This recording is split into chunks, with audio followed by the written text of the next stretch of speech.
Good morning. If all members will come to the floor, all members will please come to the floor.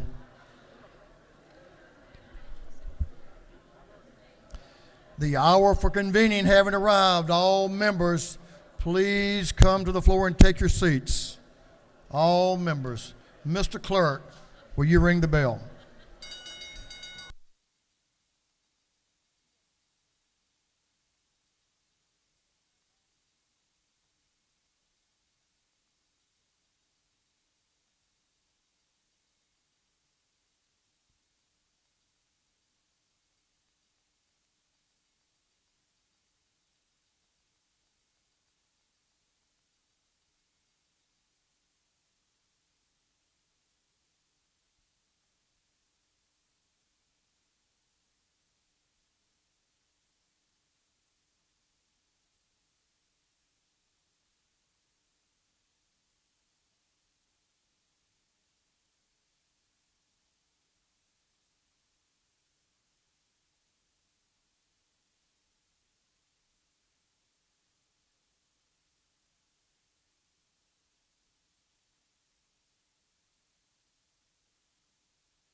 Good morning, members. We're going to have the morning roll call. All members present will please vote green to signify their presence in the chamber. And Mr. Clerk, will you unlock the machines?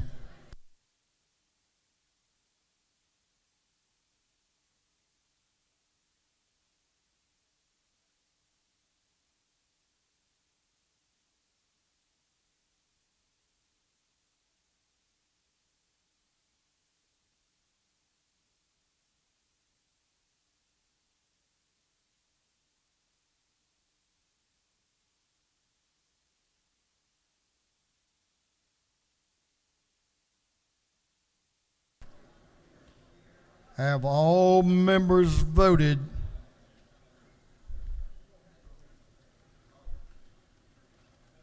If so, the clerk will lock the machines. Doorkeepers, will you please close the doors and keep them closed? As is our custom, we will begin our day with scripture reading and prayer by the chaplain, after which we will pledge allegiance to the flag of our country. Our chaplain today, this morning, will be introduced by the lady from the 90th House District, Representative Draper. Representative Draper.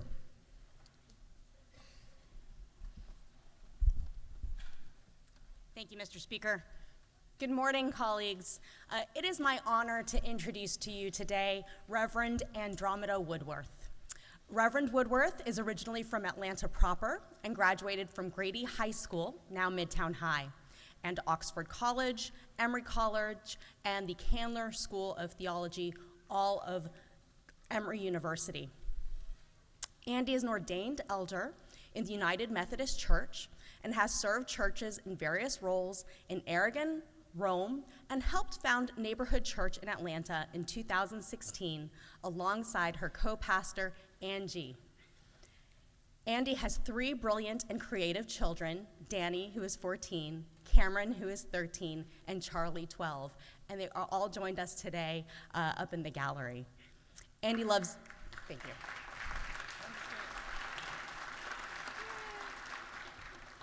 Andy loves all kinds of music, gardening, a good savory scone, and helping people and communities grow through creativity, courage, and cooperating with God. And just on a personal note, I want to say that Neighborhood Church is absolutely the heart and center of my community. The first time I went there was when the Scouts had a Pinewood Derby tournament in their basement. They host Girl Scouts, they host neighborhood meetings, they have a food pantry, a preschool. So when I think of Neighborhood Church and when I think of Reverends Andy and Angie, I think of the heart of our community, and I'm so glad to share their words with you today.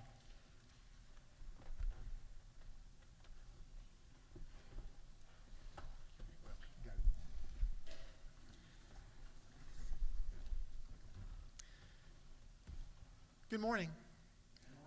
Thank you so very much, Mr. Speaker and distinguished guests, and particularly to Representative Draper for this invitation today. It is a deep honor and delight to be here with you all this morning.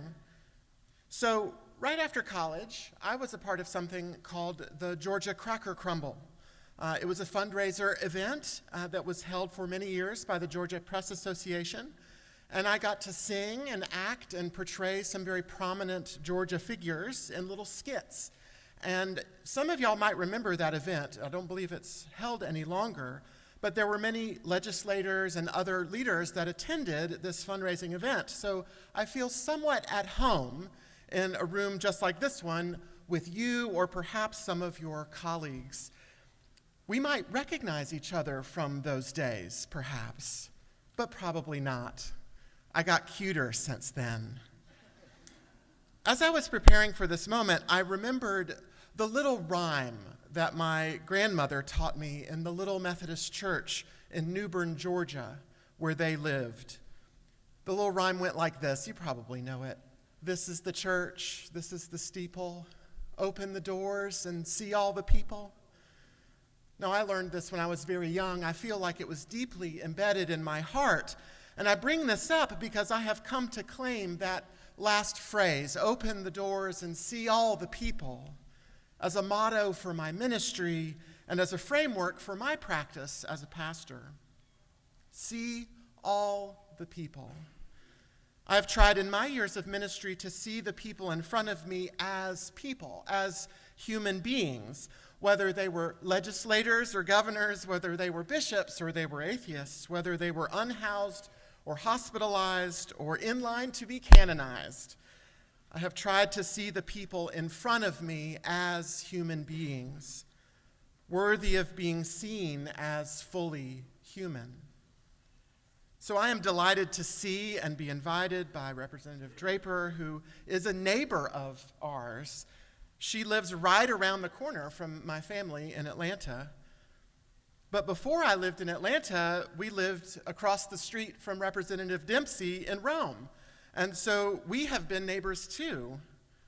How are Lynn and the grandbabies, Katie?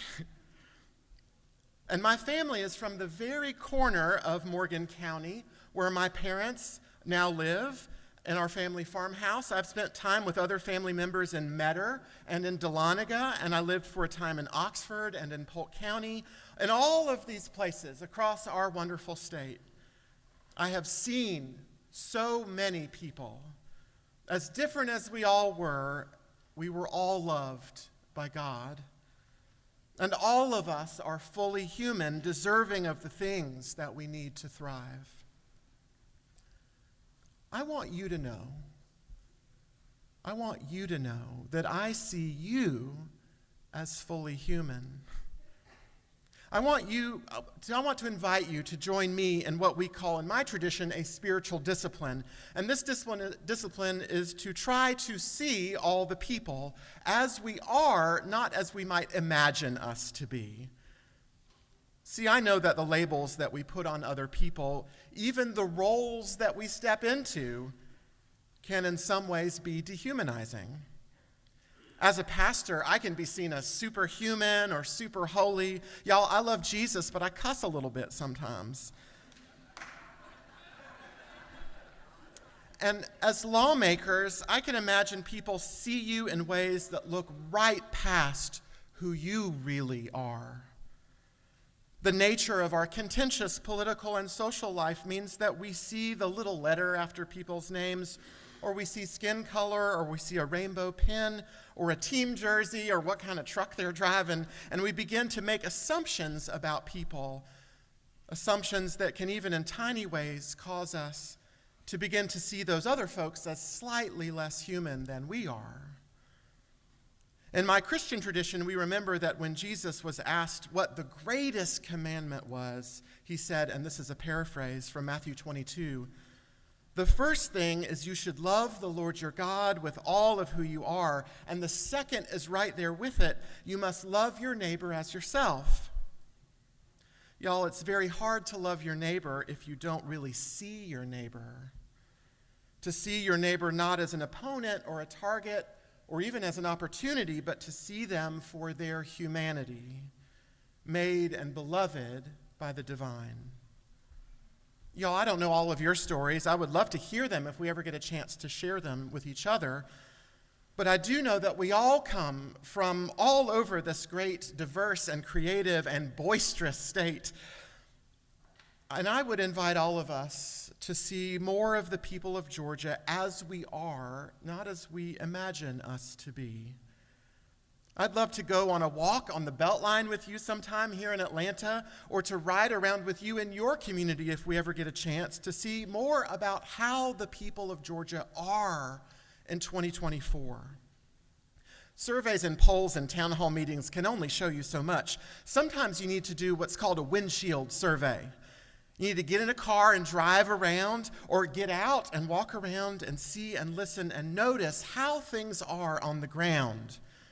Churches are notoriously bad about this because we often do our work in church buildings. And so I am reminded to open the doors and see all the people.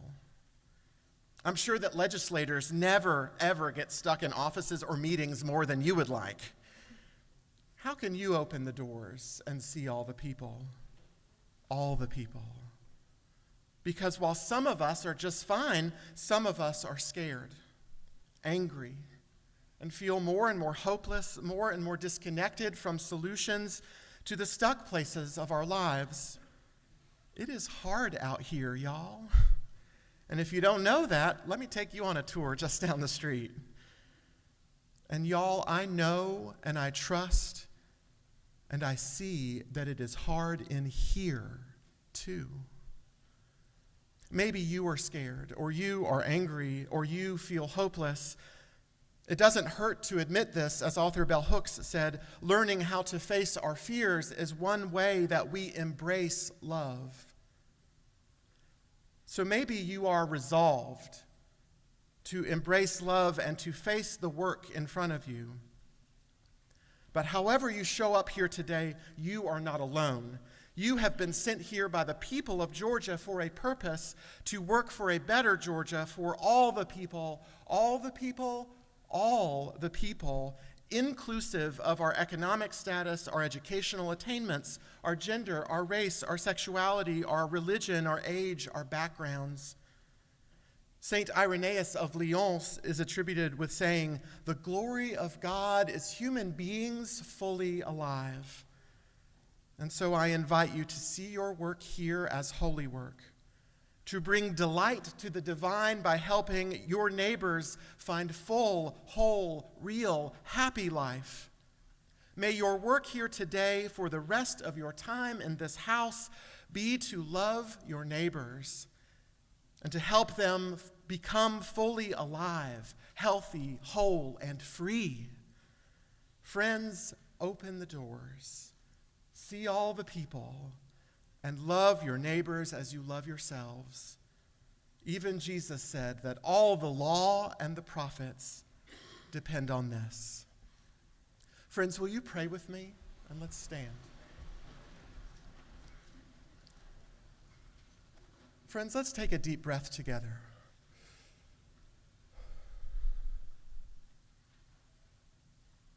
O God of many names, everlasting and eternal one, we give you thanks for this day that you have made and for this world that you have made. God, in this world, beautiful and terrible things can and do happen. Help us to not be afraid. We give you thanks for the mystery of our making, how you have made each of us uniquely and wonderfully, and how you have brought all of us to this moment here together. O eternal and holy one, work in all of us, in our minds and our hearts and our souls and our bodies. Work through us and in spite of us, so that our great state may be ever more moderate, wise, and just through our actions and choices. God, help us to love our neighbors, all of our neighbors, all of our neighbors. God, help us to love ourselves, which sometimes, God, is the hardest thing. God, help us to love our enemies. God, empower our mercy, open our doors, expand our minds And God, break our hearts for all the people who are hurting and suffering, lonely and afraid. Living One, I close with these ancient words and ask that they might be an invitation for all of us. God, be in our eyes and in our looking. God, be in our mouths and in our speaking. God, be in our hearts and in our thinking. God, be in our head and in our understanding. God, be at our end and at our departing. Amen. Friends, I would invite you to join with us as we pledge allegiance to the flag.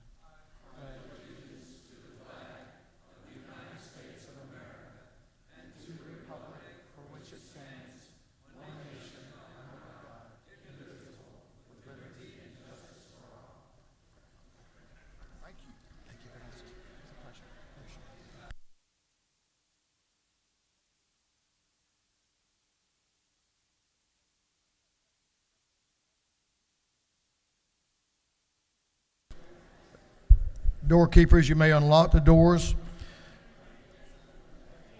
Thank you, Reverend Andy. That was a great message. Thank you for bringing that to us. We'll ask members to join Reverend Andy in the South Andy room to give her thanks for being here and have a photo if you'd like.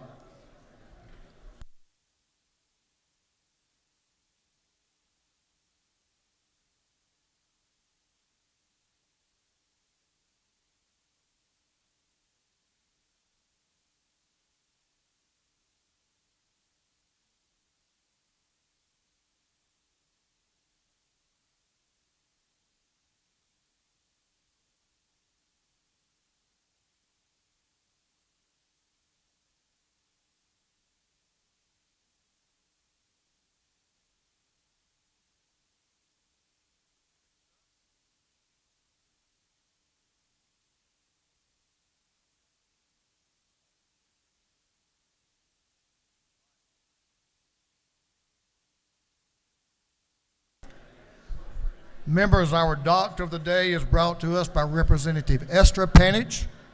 That's Dr. Deborah Martin. So when you get an opportunity to go by the aid station, say hello and thanks to Dr. Martin. Members, if I can have your attention just for a second before we move on to our next, because I'm going to use this device. So members, if I can have your attention. Bill, watch your ears, Bill.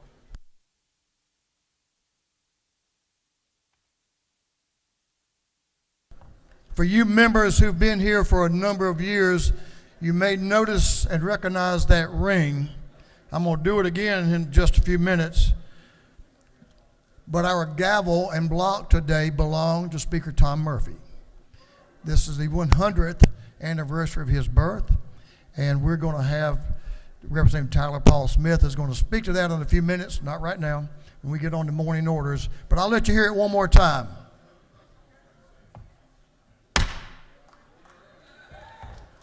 And if you can see what I'm looking at, he had great aim because this block is really damaged right in that spot where the gavel always hits. So we'll talk a little bit about Speaker Murphy in a few minutes. Thank you, members. Chair recognizes Chairman Tarvin, the chair of the Committee on Information and Audits. Mr. Speaker, your Committee on Information and Audits has read the journal from the previous legislative day and found it to be correct. And this is something to think about. Always remember, your focus determines your reality.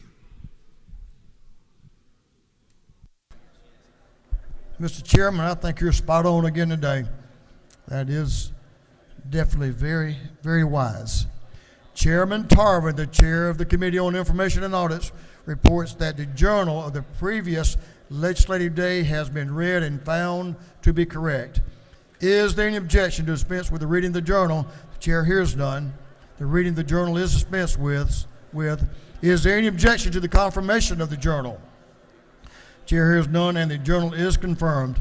Mr. Clerk, will you read the resolution establishing the order of business for the day? Representative Administration.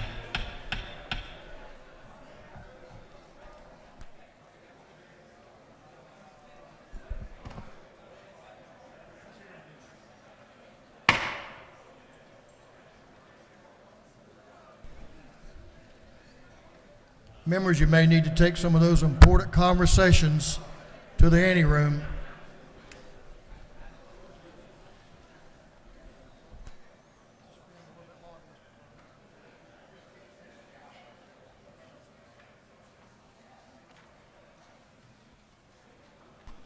Okay, Mr. Clerk, you can proceed now. Representative Administration of the 104th moves following be established as the order of business during the first part of the period. Unanimous consents. Introduction of bills and resolutions. First reading and reference of House bills and resolutions.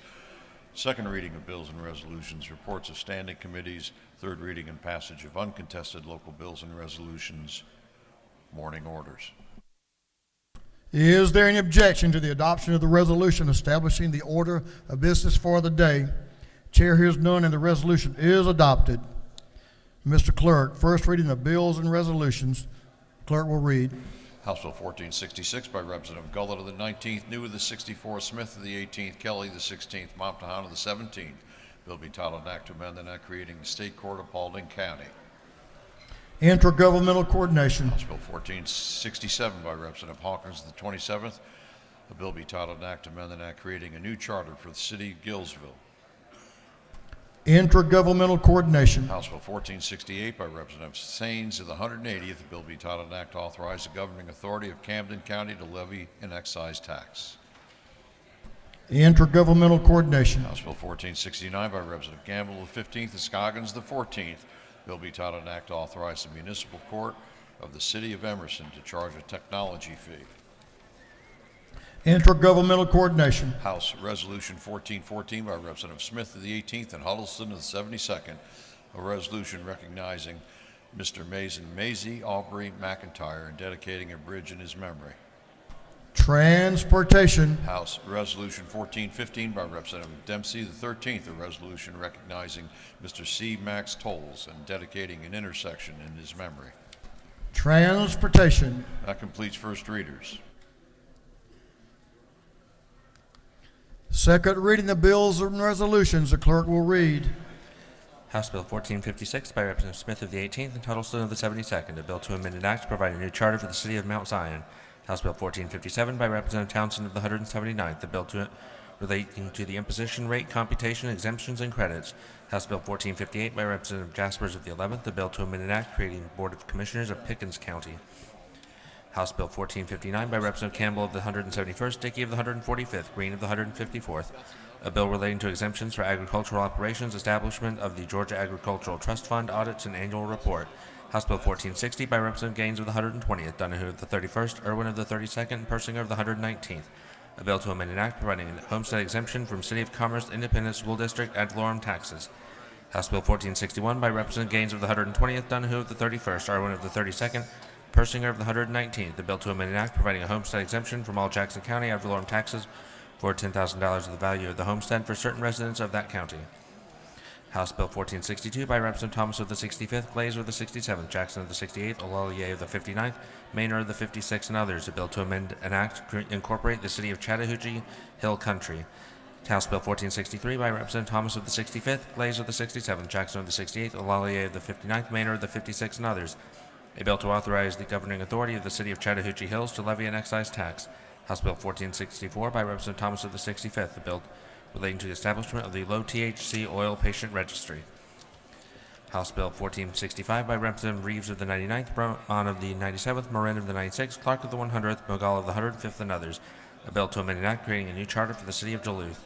House Resolution 1351 by Representative Oliver of the 82nd, Drenner of the 85th, Mitchell of the 88th, Bennett of the 94th, Holcomb of the 81st, and others. Resolution recognizing the United States military veterans and dedicating a highway in their honor. House Resolution 1352 by Representative Stevens of the 164th, Lumsden of the 12th, Hitchens of the 161st, Mathis of the 149th, Deloach of the 167th, and others. Resolution creating the Flood Disaster Risk Reduction and Recovery Joint Study Committee.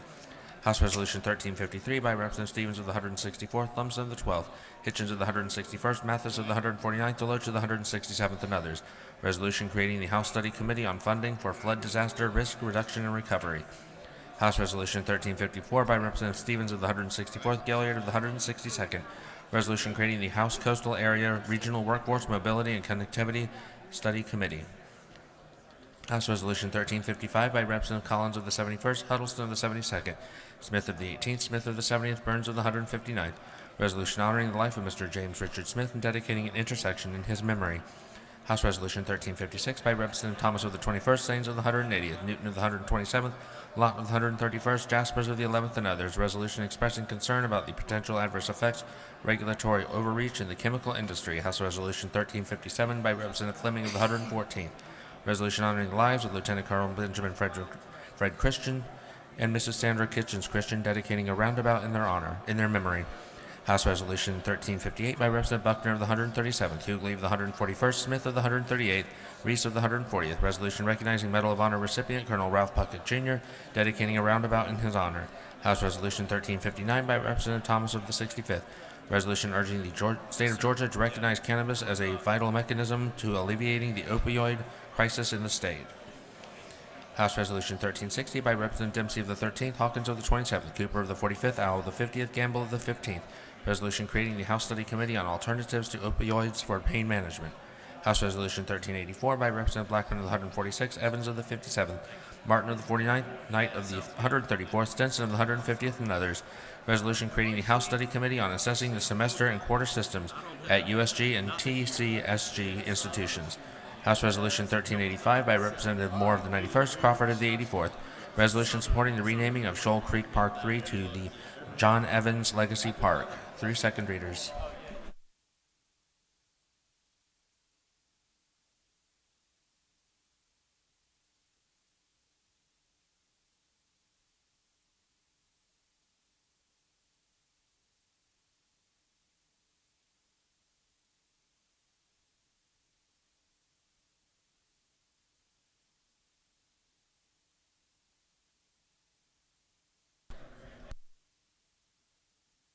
Reports of standing committees, the clerk will read. Representative Beth Campbell, 135th District Chairman of the Committee on Intergovernmental Coordination Local, submitted the following report.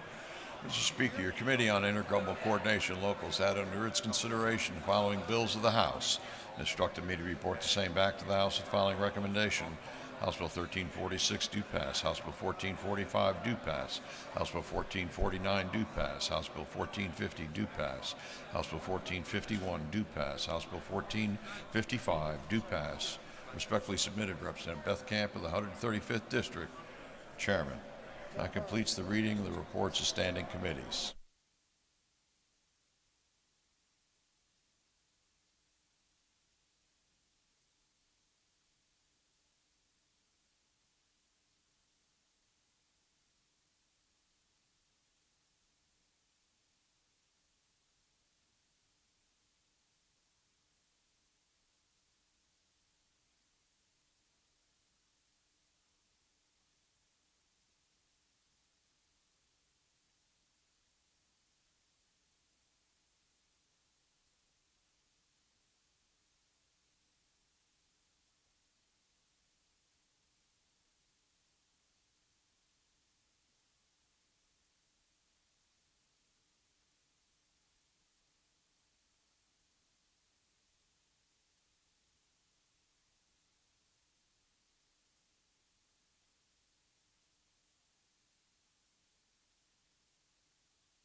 Members, we do have a local calendar this morning. We do have a local calendar. One bill on the local calendar relates to homestead exemption and requires a recorded 2/3 roll call vote for passage. Third reading and passage of uncontested local bills. If there is no objection, we will vote on the local calendar as a whole with a recorded vote. Mr. Clerk, will you read the local calendar? House Bill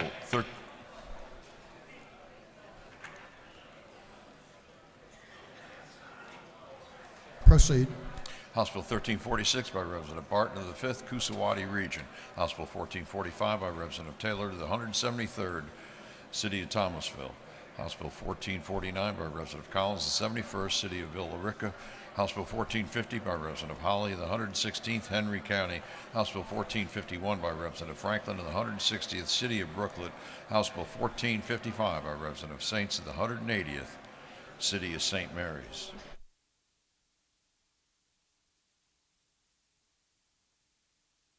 Is there any objection to the previous question being ordered on the local calendar? The chair hears none. The previous question is ordered. Is there any objection to agreeing to the report of the committee, which was favorable to the passage of the bills? The chair hears none. The report of the committee is agreed to.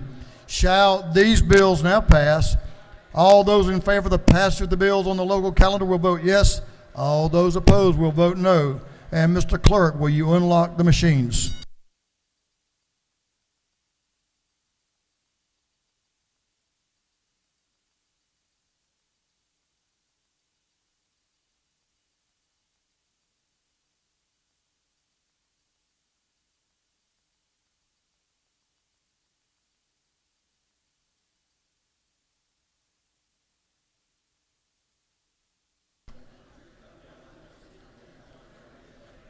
Have all members voted?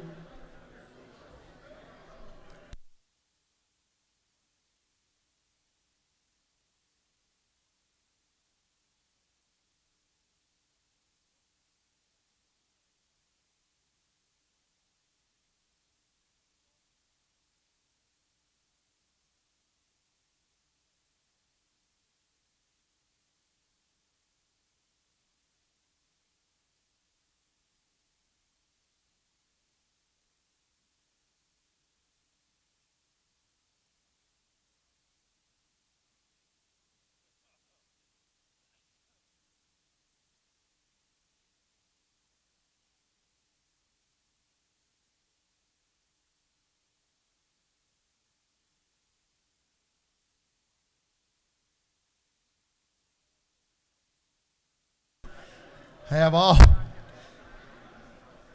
members voted? If so, the clerk will lock the machine. On the passage of the local calendar, yeas are 147 and nays are 0. These bills having received the requisite constitutional majority are therefore passed.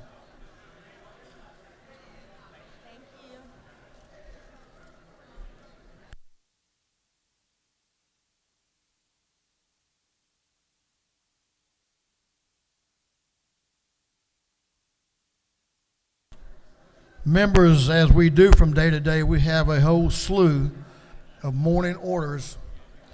So we're going to ask the members to keep them as brief as possible. As brief as possible. Our first morning order will be from Chairman Tyler Paul Smith. If you'll pause just for a minute.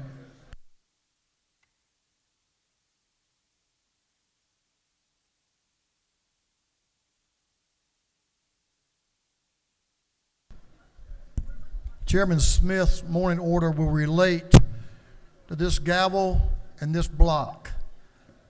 I want y'all to pay attention. I know a number of the members that served in this body for a number of years have heard the ring of this gavel on this block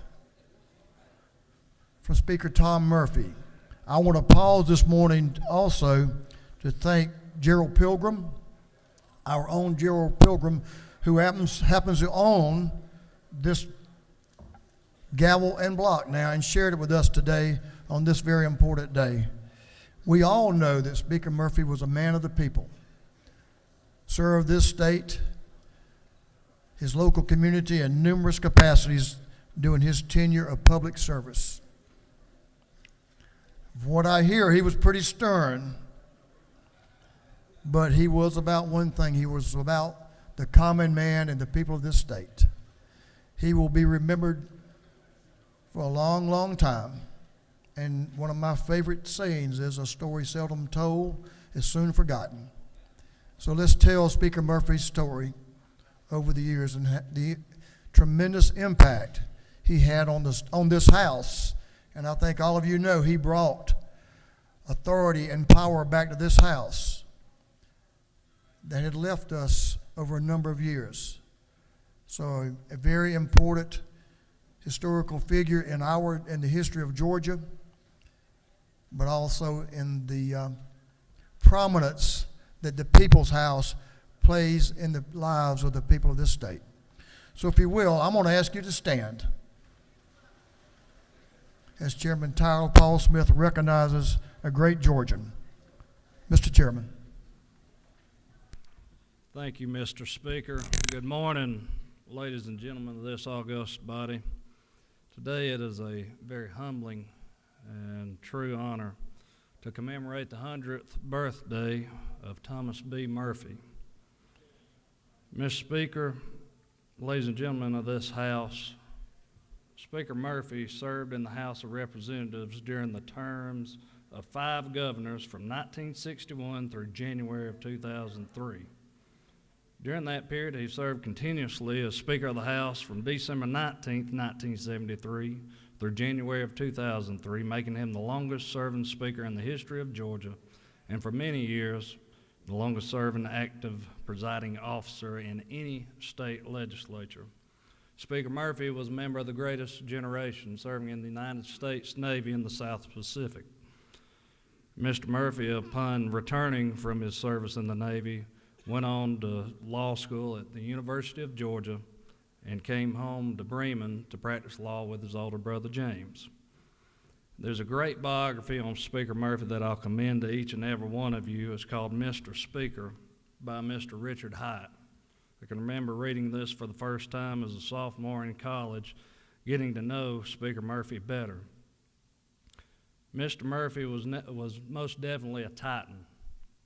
Those shoes could never be filled in the 18th House District, and we always serve every day to try to pay homage to his ideals of serving his common man and woman, and also fighting for the little person that needed a hand up. Mr. Speaker, there's an excerpt from this book that I wanted to share with y'all, and also concerns a quote from our now Rules Chairman, but then House Banking Chairman, Butch Parrish. The first excerpt from this, Mr. Speaker, says that Murphy led Georgia through perhaps her greatest political and economic changes. Governors have come and gone. He is the constant. To quote Chairman Parrish concerning Mr. Murphy's preference to be seen as a simple country lawyer, bless his heart, he doesn't try to help himself with that image. Yes, he's an old country lawyer, one who is dumb like a fox. He'll come across as someone who doesn't know what they're doing, but you better not believe he doesn't. Some of these traits I hope we'll all embody that Mr. Murphy had. And I refer to him as Mr. Murphy and Speaker Murphy because you have to understand I interned in his old law office, his last paralegal being my first. But he was one who truly cared about his clients, his constituents, and how he could just help a common stranger off the street. Mr. Speaker, I want to thank you for returning one of those traditions that Speaker Murphy did on Sine Die. As some of y'all still remember that were here while he was still Speaker, Speaker Murphy would run down as soon as he hit that gavel on Sine Die. He would come and he'd bow to both sides of the chamber, and then he'd run out. And I want to thank Speaker Burns for bringing that back. That was truly special for us to see. I thank you for attention this morning, members, and Mr. Speaker Murphy, happy birthday.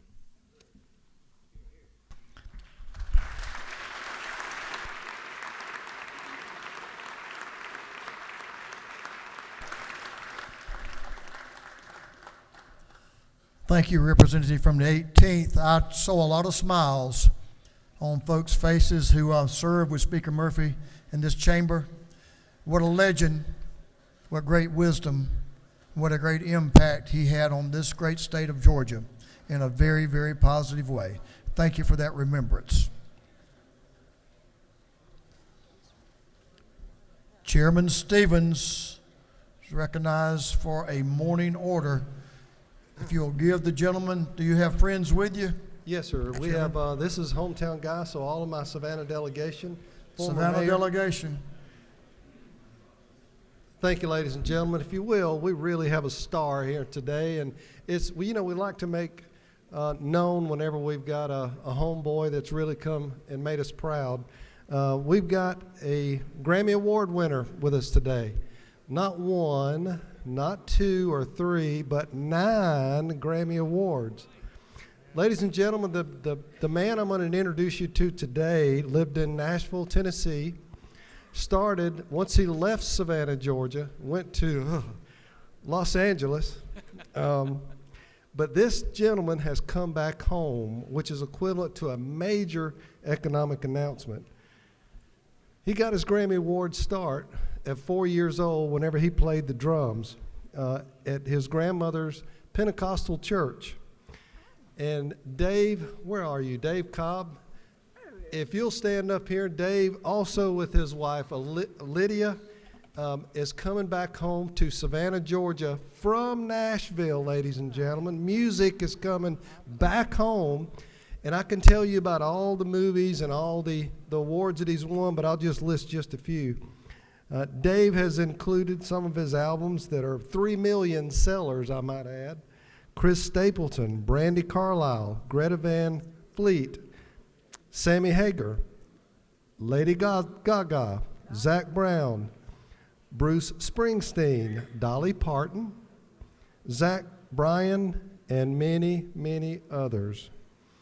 Ladies and gentlemen, you'll notice that Mr. Cobb is also has been involved in several soundtracks in the movie industry, #1 in the country. We are so proud to have Georgia's own Savannah, Georgia, Dave Cobb and his lovely wife to move back to Savannah, Georgia, and we're very honored to honor you here today. Would you please give them a round of applause?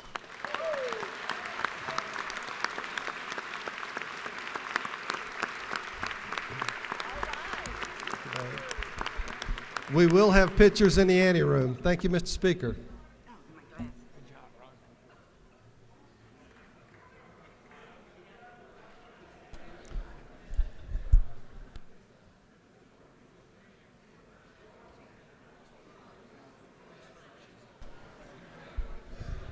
A lot of good people are coming back, Savannah. Thanks for bringing talent back. We appreciate y'all being here this morning. Thank you, Mr. Chairman. Representative Lim is recognized for a morning order. Representative Marvin Lim.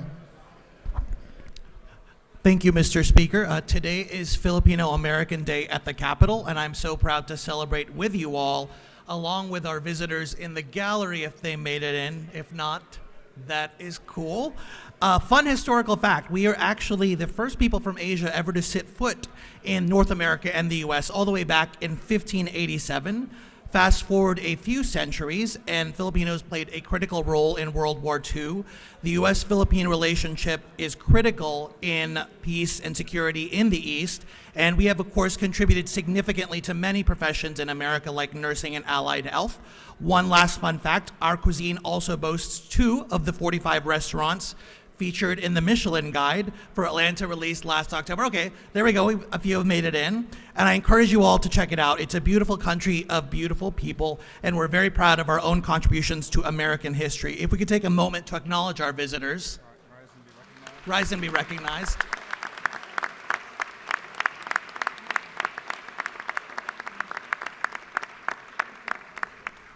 Salamat and thank you, Mr. Speaker. I yield the well. Good to have y'all. Gentlemen has yielded the well. Chairman Chokas, recognized for a morning order.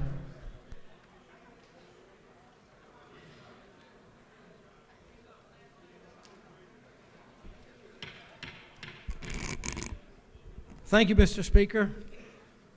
Today, I have the pleasure of recognizing students and staff from the Greek Orthodox Annunciation Day School located in Atlanta and the Hellenic Studies program in Marietta. Stand up, you guys. Can y'all hear me? Stand up. Anyway, these exceptional students not only learned the curriculum necessary for high school graduation, but also become fluent in the modern Greek language. They are working to receive the Georgia Seal of Biliteracy, and accompanying them is a distinguished group. We've got Thodoros Dimopoulos, the General Counsel of Greece. We have Polyxenia Potter, who is the Honorary Counsel of the Republic of Cyprus, as well as her husband Morris. We've got Maria Sharp, President of Lilikon. And we have Lieutenant Colonel Heraklis Koskeridis. He is the military liaison for the Hellenic Army at Fort Moore. We also have Sophia Chochias with students and staff from the Annunciation Day School, and Georgia Lupetti, students and staff from the Hellenic Studies program at Holy Transfiguration. And finally, we have Nick Katrakis from the CKH group. Now, Representative Kennard, I think I did better on this one. Anyway, thank you. Please join me in welcoming these visitors to the People's House. Thank you, Mr. Speaker. I yield the well.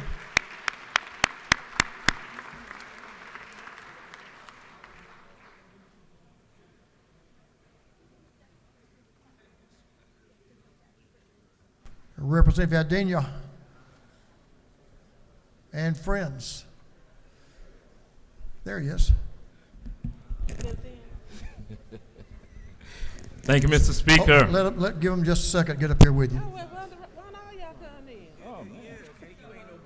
All right. Good morning, colleagues. Today is Blue and White Day. And we have the Zetas and the Sigmas in the house. Right up there in the gallery wearing the white and blue. We know that they're both organizations that have contributed so much to our community, giving back, over 100 years old. And today, March 11th, will be Blue and White Day. I have two resolutions. I'd like to recognize Dr. McKay, who is the Georgia State Director for the organization, for the Zetas. And I'd like to recognize Dr. Walter Stevens, who is the Georgia State Director for the Sigmas.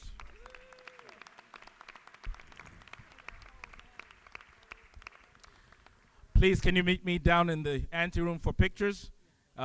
Again, congratulations to the Zetas.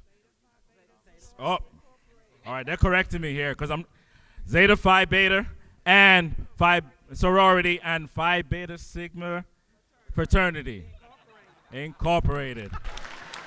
You can tell I'm learning. Thanks for being in our house. Hope you got that right. Oh, there goes your honorary membership. I'm not sure which one it is. Good to have y'all. You look great. We're pleased to have you in the People's House. If y'all will come down on the third floor, we'll get some photos with you in this anteroom.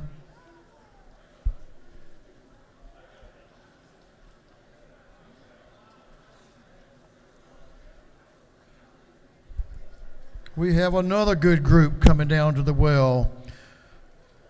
Representative Franklin, Representative Parrish, Representative Hagan, Representative McLean, Representative Stevens. Going to tell us about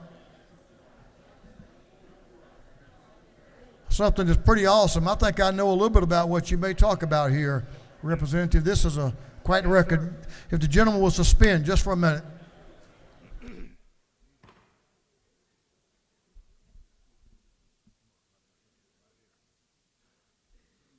Members, give the group in the well your attention. Thank you. We're ready. Thank you, Mr. Thank you, Mr. Thank you, Mr. Speaker. Is it clipped on? Wait a minute. You're not on yet. Now you got Thank you. it. Can you hear me? Yeah, thank you, Mr. Speaker. Colleagues, we rise this morning to recognize a truly remarkable group of individuals. Southeast Bullock girls flag football team is in the gallery today, and they have won every single game that they have played since their existence. They've won 3 state championships from 21, 22, and 23, and not only have they won, but they have dominated with 62 wins in a row, no losses, and they have 41 shutouts. Also, Also, I want to recognize that Representative Dewey McLean is standing behind me, and he played professional football for the Falcons. And as you know, the Atlanta Falcons were the first NFL team to support high school flag football, and they have been a forefront in the growth of the sport. So ladies, if you would stand up and be recognized. Thank you for coming to the People's House, and thank you for all that you do.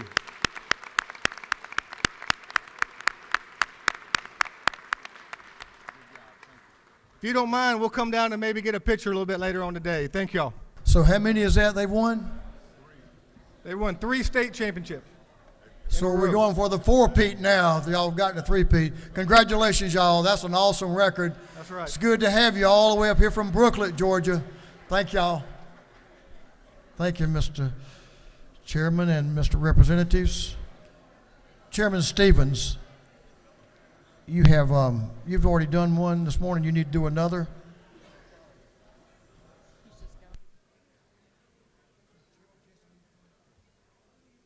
Chairman Petrie and Chairman Stevens recognized for a morning order.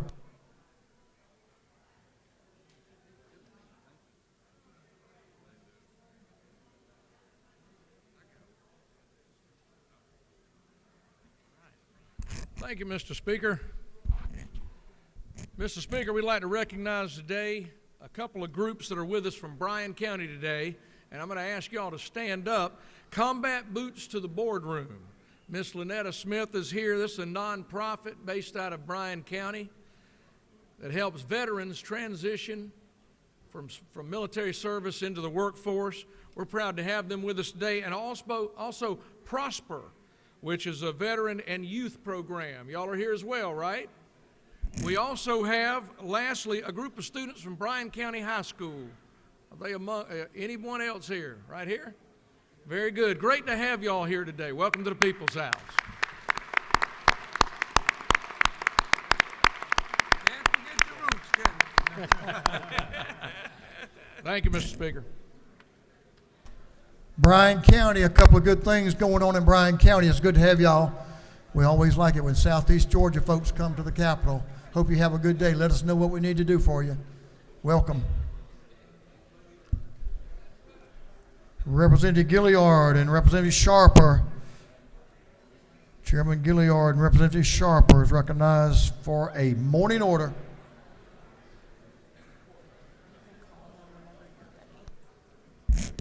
I'm going to try to be brief. Thank you, Speaker. I want you guys to pay close attention to what we're talking about today. We're going to be recognizing CORE, and that is Community Organized Relief Efforts. And they are all over the state of Georgia. When we're talking about the vaccines, COVID, flu vaccines, the tests, in 2020, April 2020, this group partnered with our health departments all over the state to make sure, and y'all listen to these numbers, about 500,000 COVID-19 tests, almost 600,000 COVID-19 vaccines were done. And they had over 141 mobile vaccination sites in up to 15 Georgia health districts. We're talking about all over. And another thing, they have incentivized people to be able to come and get the vaccines and other services. About 7,000 gift cards have been given out with 800 incentivized events. They have 25 events weekly in you guys' districts all over the state of Georgia. CORE is an organization that we really need to partner with because they do so much, not just for the COVID, but also when you have disasters, hurricanes, tornadoes in your community. CORE is there. So before you leave today, they're going to go down to the ropes. I want you guys to go out, find out what districts they're in and what districts so they can know you. So we want to have a relationship with them. And we also have their staff here, and we have a special team from Savannah too, all the way from Savannah. We got Monique, we got Weston, we got Grace, and we have some of the others. But these are hardworking people that I'm also a clinician with them, and I go all over the state to help get vaccinations and also other benefits. So we really appreciate you guys, and we thank you for what you've been doing since 2020. So y'all, let's welcome them to our Georgia House. We appreciate CORE. Thank you all so much. Thank you, Speaker. Thank y'all for what you've been doing and what you'll continue to do. Hard-working Georgians. The gentleman at the well also fits that description. Representative Sharper, I know this is a passion of yours. Thank you for your hard work and continued involvement in taking care of Georgians. I appreciate you. Representative Olalier. Where's Representative Phil Olalier? There he is. You going to talk about kickball or something else? We'll talk about kickball after we kick it again, right? Yeah. And friends. Thank you, Mr. Speaker, and good morning, colleagues. Today I have the honor of recognizing an incredible group of graduate students from my alma mater, the Harvard Kennedy School. They're traveling through Atlanta and a few other cities across the southeastern region, meeting with and learning from civic organizations, state and local officials. We had the pleasure of enjoying a 45-minute conversation about all things state government, public policy, and day in the life of an elected official. But if you all could please stand, and colleagues, can you please give them a warm welcome to the People's House?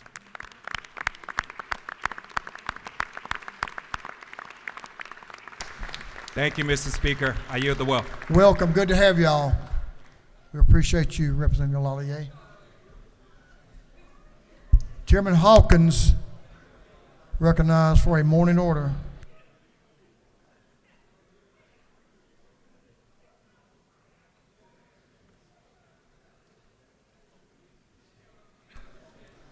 Chairman Hawkins, and I think he has some backup. Representative Donahue, recognized for a morning order. Thank you, Mr. Speaker. Today in the House, we have the North Hall Middle School boys and girls track team. Each team won the state this year. And last year, 2 years in a row, won the state middle school. Full of incredible athletes, but one that I particularly want to mention is Summer Marlowe. Summer won the school cross country nationals in Louisville, where she earned All-American honors and finished third. In the state, she won the 3,200 meter, the 2 mile, the 4K, and the 5K. Came in first in all those races. She also came in second in the Olympics, National Olympics. So if you would give a hand to this team, and especially to Summer. Would y'all stand up, please? Over there on your right. Way to go, kids. 2 years in a row. Way to go, Summer. Thank you, Mr. Speaker.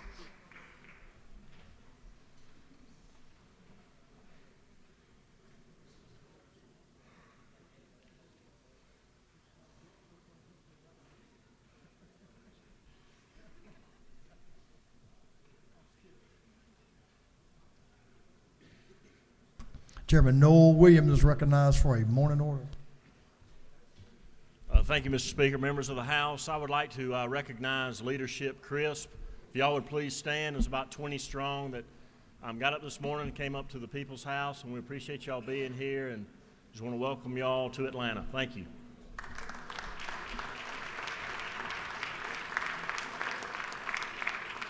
Good to have Leadership Crisp here. Thank you all for making the trip. Representative Parrish, recognized for a morning order.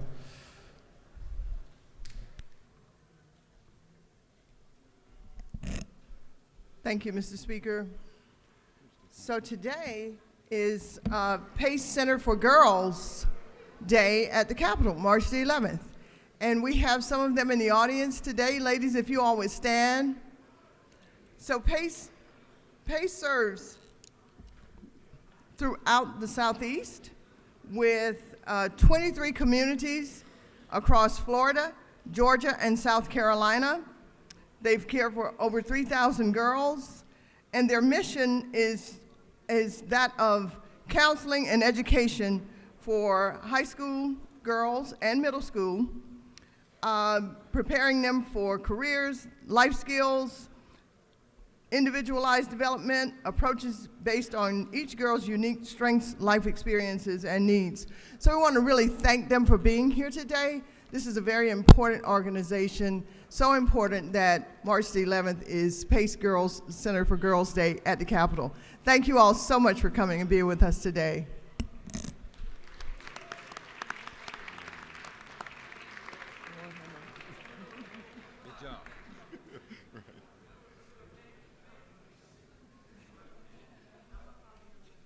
Representative Doug Stoner, recognized from a morning order. Give the gentleman in the well your attention, please. Gentleman will suspend. Having too much fun there on the front row, I can tell already. Representative Stoner. Thank you, Mr. Speaker, and those from the Cobb delegation that can join me this morning. I appreciate it.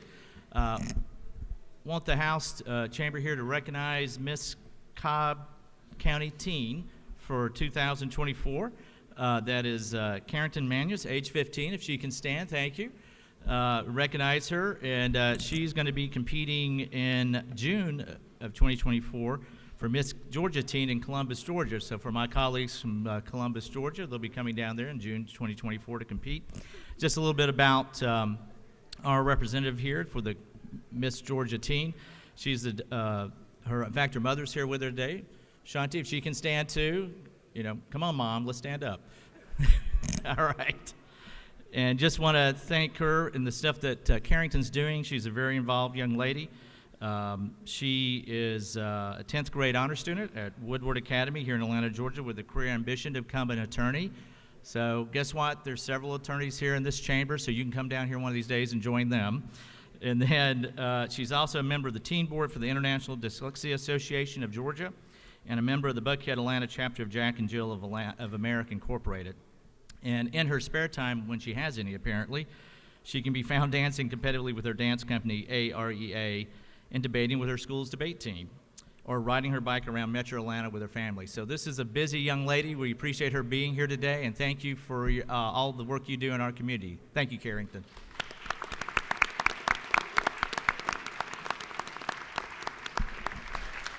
It's always good to have a queen in the house. Thanks for everything you're doing. That's awesome. What a great resume. Appreciate you. Thanks for coming down. Representative Gaines, Representative Houston Gaines is recognized for a morning order.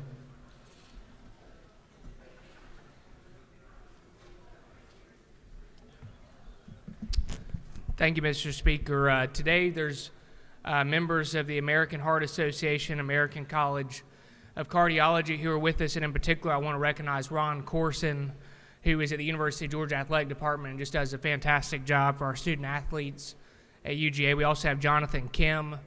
And earlier this morning, Matt Ryan was here to raise awareness and spread the word about the great work that's being done, including Chairman Lee Hawkins' bill that we passed earlier this session, House Bill 874, to ensure AEDs are in our schools. And certainly I know for many of us this is an issue that's personal. My father had a heart attack 2 years ago and luckily survived that heart attack. And just last week he spent 5 days in the hospital with another scare. But I know for so many of us the work that you all do every single day is so important. So thank you.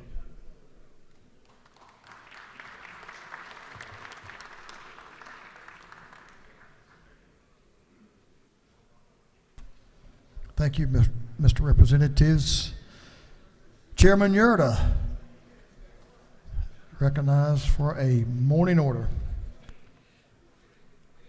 Thank you, Mr. Speaker. I'm pleased to have the Lee County Youth Ambassadors, and they're up in the galleries. Y'all please stand up. They left Lee County, Mr. Speaker, at 5 o'clock this morning, so that was kind of double duty with the time changing, so they all made it. The Lee County Youth Ambassador Program empowers youth to become change agents in their community. Each ambassador is a graduate of a 5-month Junior Leadership Academy program in their 8th grade year, and they are currently 9th graders. These students will be engaged with the Youth Ambassador Program until they graduate. The Youth Ambassador Program is a collaborative effort between the Lee County Family Connection, Lee County School System, Lee County Chamber of Commerce, Lee County Library, City of Leesburg, and the Lee County Board of Commissioners. This is a unique program that builds a connection in their community while building confidence and leadership skills. They're provided opportunity to volunteer in the community and encouraged to work and implement community projects and encourage civic awareness. The goal of the Lee County Youth Ambassador Program is to create a culture of community commitment. And also, coming with them today, accompanying them are Patsy James. Patsy's the Lee County Family Connection Director, Yolanda Robinson with the Lee County School System, Lisa Davis, who is the President of the Lee County Chamber of Commerce, and Judy Powell, which is on the City of Leesburg City Council. These are some of the hardest working ladies in Lee County, I can assure you, and we're glad to have them. Let's give them a hand. Thank y'all for coming. Thank you, Mr. Chairman. Welcome to Lee County. Good to have you all in Atlanta. Thanks for getting up early and making a trip. Members, that completes our morning orders, believe it or not.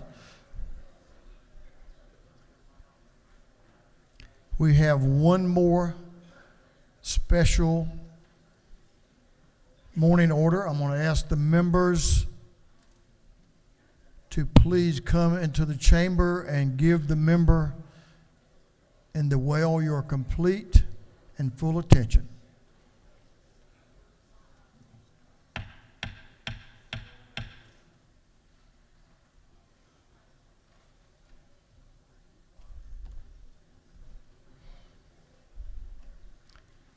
Chairman Clay Perkle is recognized for a special morning order. Chairman Perkle. Members, if you'll give him your attention. How many bottles of water do you have? Well, Mr. Speaker, I've got 3 of them up here. I hope I don't need quite all of them. I hope I don't get emotional at this. But I want to thank you, Speaker, that you didn't make me go after Representative Kennard the other day. He did such a good job. Be like following Representative Al Williams. But it is somewhat bittersweet.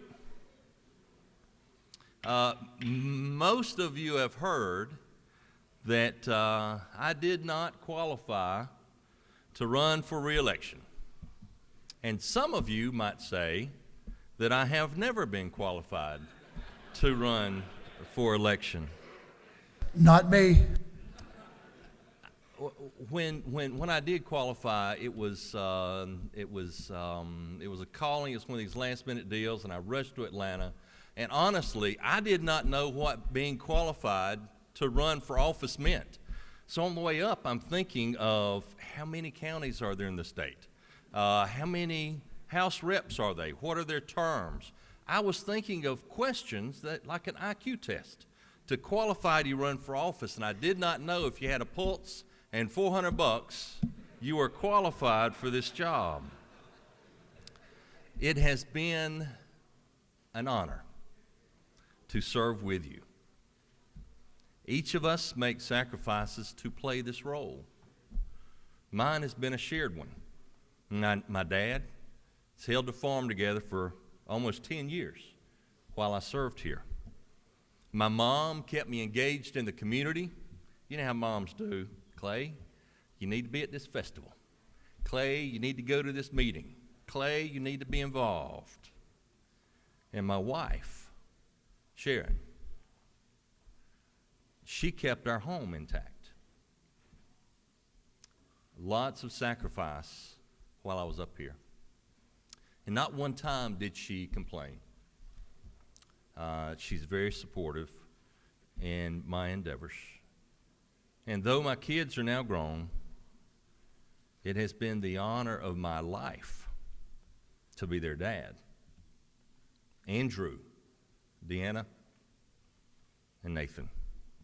It's been of their future that I've endeavored to make better. I just got to get two of them back from Tennessee. Now, Miss Penny, when she gave her address, and she is such a wonderful ambassador for us, she was right. It is about the people. It's the people's house. It's the people's chamber. Servant of the people's voice. The thing I'll carry from this place is the people. Now, it's right here that Abby Day wrote that this is where I should say something great about her. So, Abby, it is G-R-E-A-T and not G-R-A-T-E. I'm kidding. I just wanted to mortify her. But seriously, Abby Day in Budget Research, she is the best. She makes me look smart in my budget area, and I got to tell you, that takes some doing. Abby, I will miss you. But I digress. I want to talk about the people here. We often get a bad rap. Often when you hear politician, I got to tell you, we are seen only slightly better than trial lawyers. Slightly better. Sorry, I had to do it. Tort reform's on my mind. But let me tell you, when I got here, so I didn't know anybody. The first time I came to the Capitol was the day I was sworn in. That was my first time. I knew nobody here. And so my first week here, I got a text. I was on a long text thread with some guys back home that I'm in a Bible study group with. And I don't know if you know about these old text threads, but I rarely respond to them because they're just aggravating, you know? Somebody and then somebody, and phone just blows crazy. And so I responded so infrequently that they forgot I was on there. So I was up here, and my Bible study buddies sent a text around. Said, guys, you need to pray for Clay's mom and dad. Just sent an ambulance to their house. Well, it's the first I'd heard of it. So I immediately called my mom, called her phone. And my daughter was still visiting from Texas. And I said, baby, what's going on? She said, what do you mean? I said, well, darling, just kind of want to know what's going on, anything exciting happening around there. Because she answered my mom's phone. She said, who you talk to? And I said, darling, you're my daughter. I need to know what's going on at home.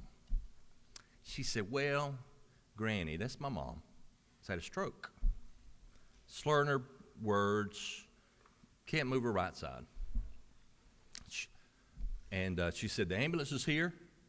They're going to take her to the hospital.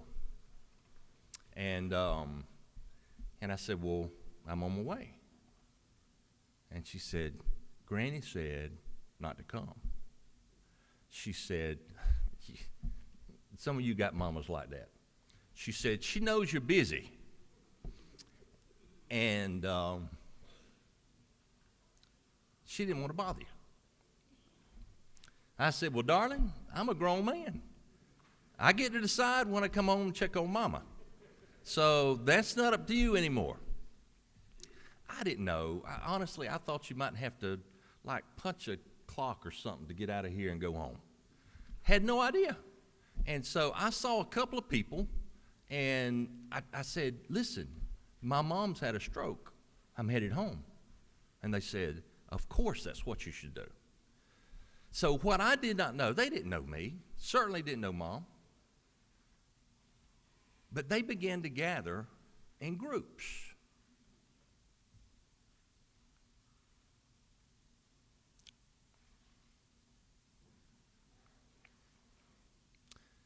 To pray for my mom. I didn't know that. I took off, headed home, running probably a little fast. And I got most of the way home, and I called to check on my mama.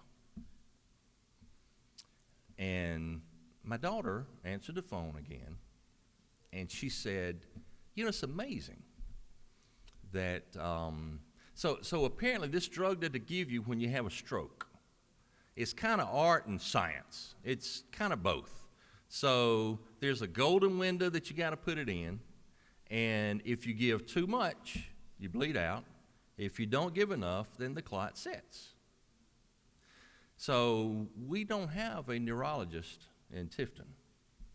So she was on one of these telemedicine or Zoom or some kind of call with Augusta. And in the call, before they gave her any medicine, the clot spontaneously dissolves.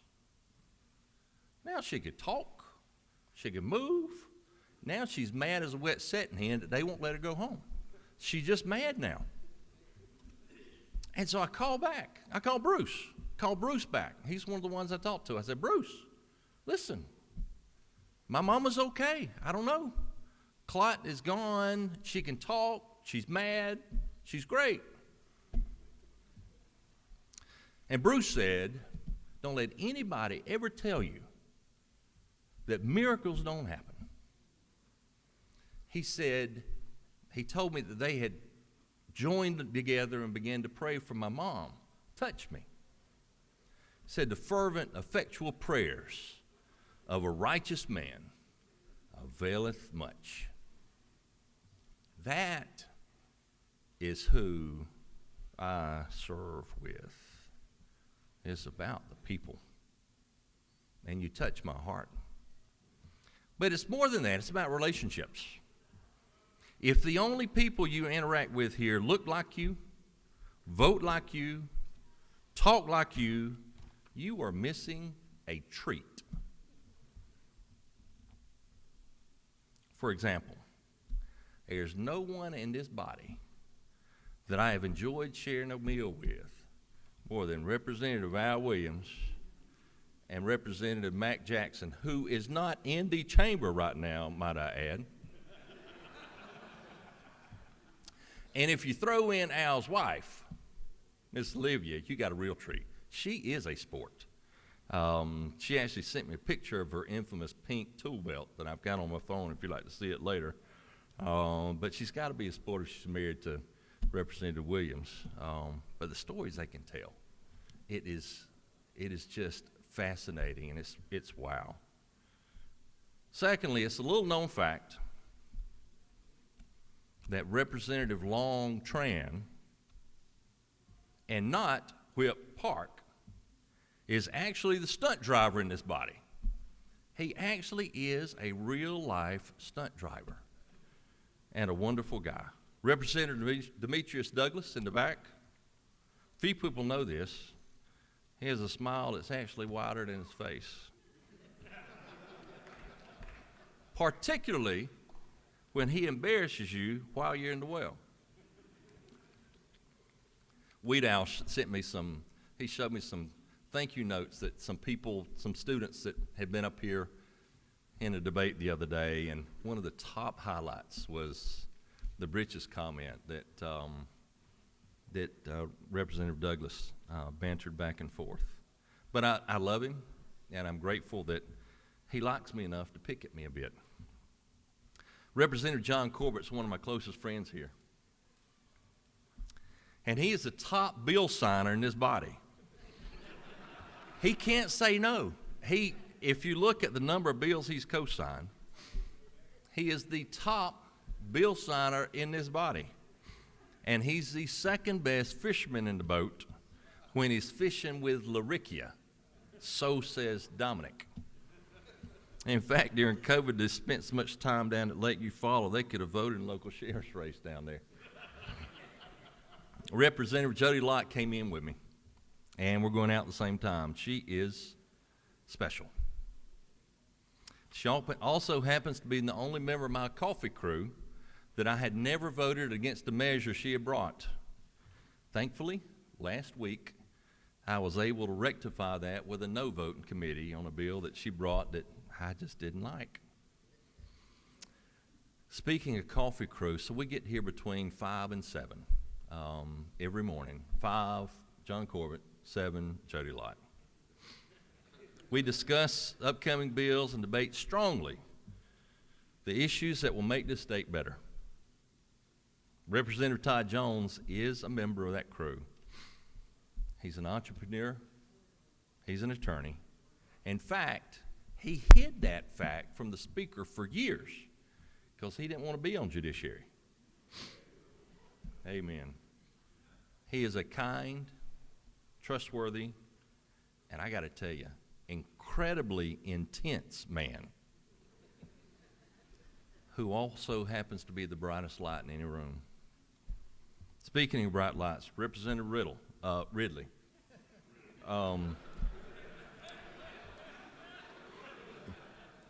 He can be a tad bit rough around the edges, but he has a passion for Murray County and North Georgia mountains that permeates his every being. And he does study the bills. He called last night talking about a bill that will be heard in committee this week. I will miss him. These reps that I mentioned are not nearly all of the characters in this body. I mean, not when you've got Representative Alan Powell and Rick Jaspers amongst your members. The Speaker and the Pro Tem have both been very kind to me and allowed me to grow in roles that quite honestly might have been beyond my ability. But Terry England, the bottles are for him, is a special man to me. He took a chance on me to handle, I think, the most important part of the budget. And he gave me rope with which to fashion. Chairman Hatchett as well. We've got characters all over. Many of you, as I look over this body, have made a positive impact on me. But these examples that I showed, they show us that we have strength in our difference. From the Florida line to the North Georgia mountains, from the most rural to the most urban, one party to the other. The relationships that you cultivate serve to make this great state a better place to live, work, and raise our families. It's about people, and it's about relationships. That's what I'll miss. I'm pretty sure I've not agreed with everybody and on everything with each of the representatives that I've mentioned today. But in establishing friendships, we can agree that we can disagree and work toward the common goal of making our state better. My heart is full from serving with you. Thank you for investing in me. God bless you.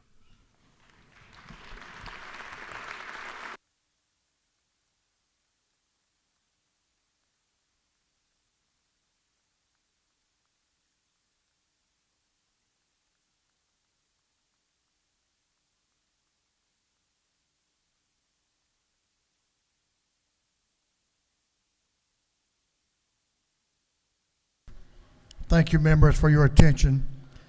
Representative Clay Perkle, you certainly are a man of the House. There's no doubt about that. You're a man of the soil. There's no doubt about that. You're a family man. You love your children. Most importantly, you love your mama and daddy, but you're also a man of God. We love you and appreciate you, and we want you back anytime you want to join us. We thank you for your service. Godspeed. Thank you.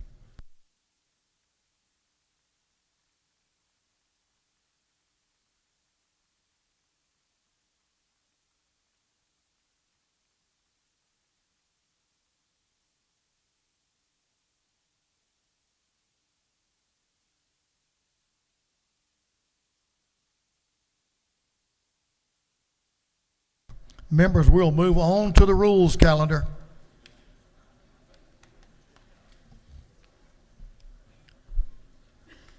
But I'll let you know of the good work first of our doctor of the day, Dr. Martin. Our own Representative Spencer Fry cut his hand this morning, and he's here.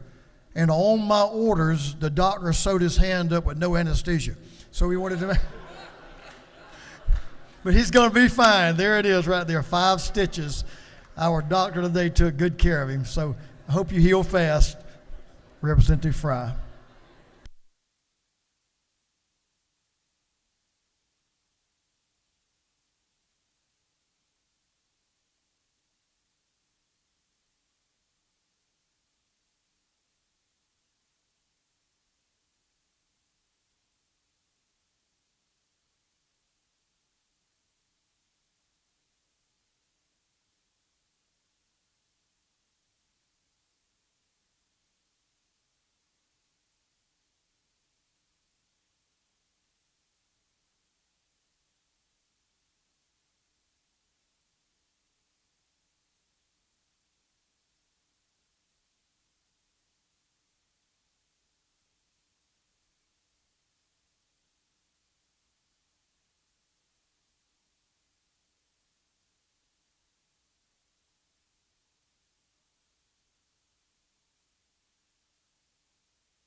The House will come to order. We'll move on to the rules calendar. House will come to order.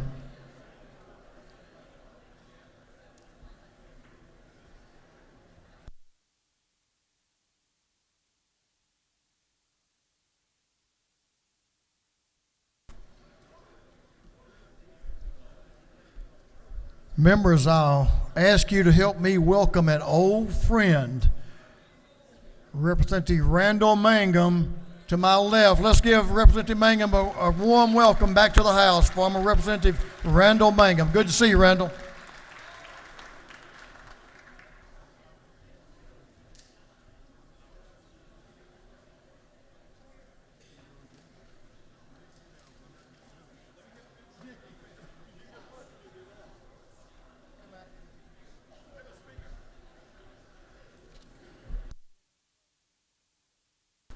Mr. Clerk, if you read the caption to Senate Bill 50, 5-0. Senate Bill 50 by Senator Burns of the 23rd, Dixon of the 45th, Still of the 48th, and others to be entitled an act to amend Chapter 2 entitled 20 of the official code of Georgia annotated relating to elementary and secondary education so as to provide that local boards of education which operate a school with grades 9 through 12 may provide instruction in lifeguarding and aquatic safety. This bill has been referred to the Committee on Education. That committee recommends that this bill do pass by committee substitute.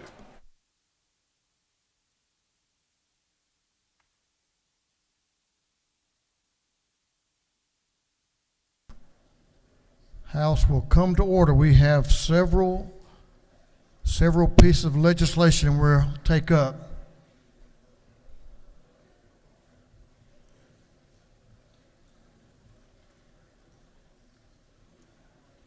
Members will give your attention to the lady in the well. If you have important conversations, take those conversations to the anteroom, please.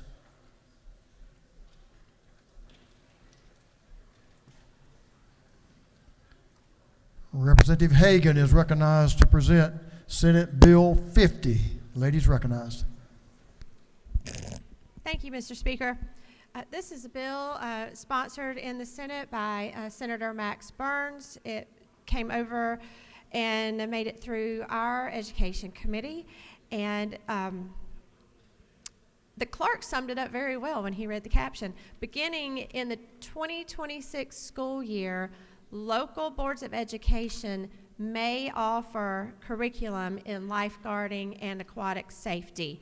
This is not a mandate for local boards of education to provide this curriculum to their students, and there certainly would be no requirement for a student to take this course. It would be a half-hour credit as an elective if the local school board decided to offer it.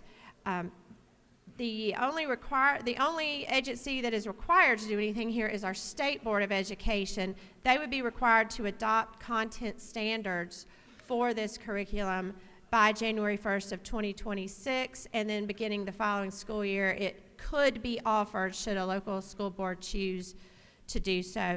Mr. Speaker, that's the bill, and I'll be happy to answer any questions if there are any. The lady has no questions.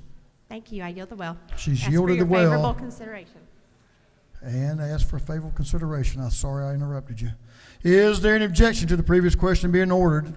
Chair hears none. The previous question is ordered. Is there any objection to adopting the committee's substitute? Chair hears none. The committee's substitute is adopted.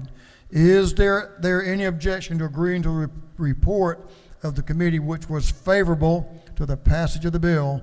Chair hears none. The report of the committee is agreed to. Shall this bill now pass? All in favor of the passage of the bill will vote yes. All those opposed will vote no.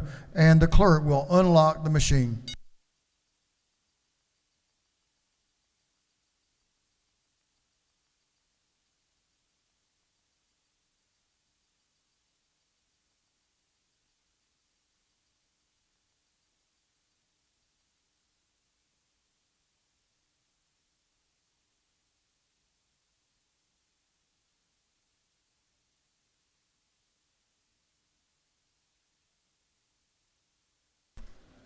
Have all members voted?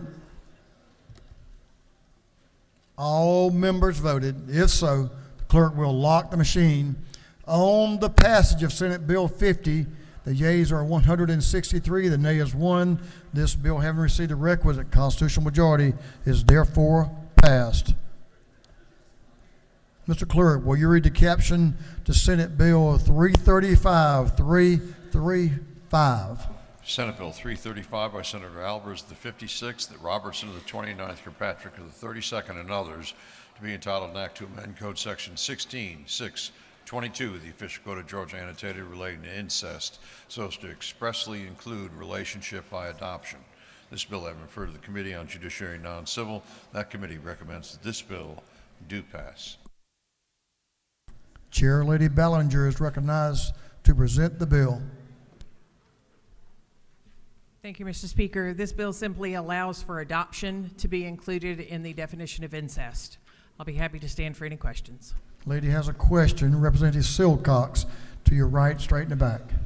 Does the gentlelady yield? Yes, she does. Chairman Ballinger, is it not true that in Oxford, Georgia, there was a couple that was arrested just last year for sexually abusing their adopted boys? That is correct. Thank you. And this will allow for better prosecution of those sorts of offenses. Thank you for bringing the bill. Thank you. To your left, Representative Tyler Paul Smith has a question. If Lady yields. Does the gentlelady yield for a question? Yes, I do. Chairman Ballinger, is it not true that the current definition of incest in Georgia only covers relationship by blood and not that of or marriage, but not by adoption? That is correct, and this bill seeks to address that. Okay, thank you. Lady has no further questions. Thank you, Mr. Speaker. I urge your favorable consideration of this legislation. The lady has yielded the well. Is there any objection to the previous question being ordered? The chair hears none. The previous question is ordered. Is there any objection to agreeing to the report of the committee, which was favorable to the passage of the bill? Chair hears none. The report of the committee is agreed to. Shall this bill now pass? All in favor of the passage of the bill will vote green. Those opposed will vote no, and the clerk will unlock the machine.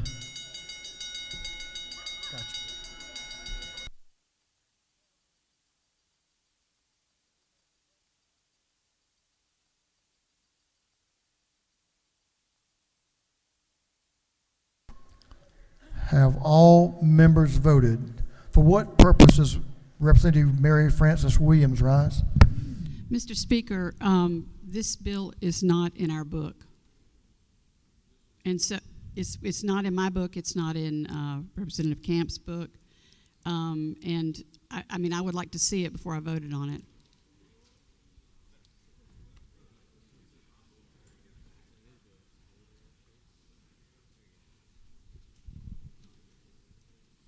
The chair lady will come over and speak to the representatives. We will pause just for a minute.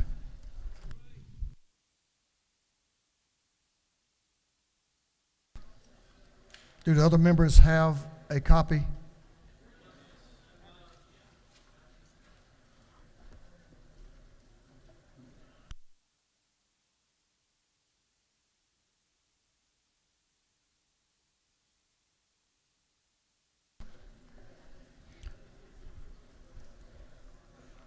Thank you for pointing that out. We always want you to have a copy of the bill. Have all members voted? If so, the clerk will lock the machine. On the passage of Senate Bill 335, the yeas are 164, the nays are 0. This bill, having received the requisite constitutional majority, is therefore passed. Mr. Clerk, will you read the caption to Senate Bill 348? 348.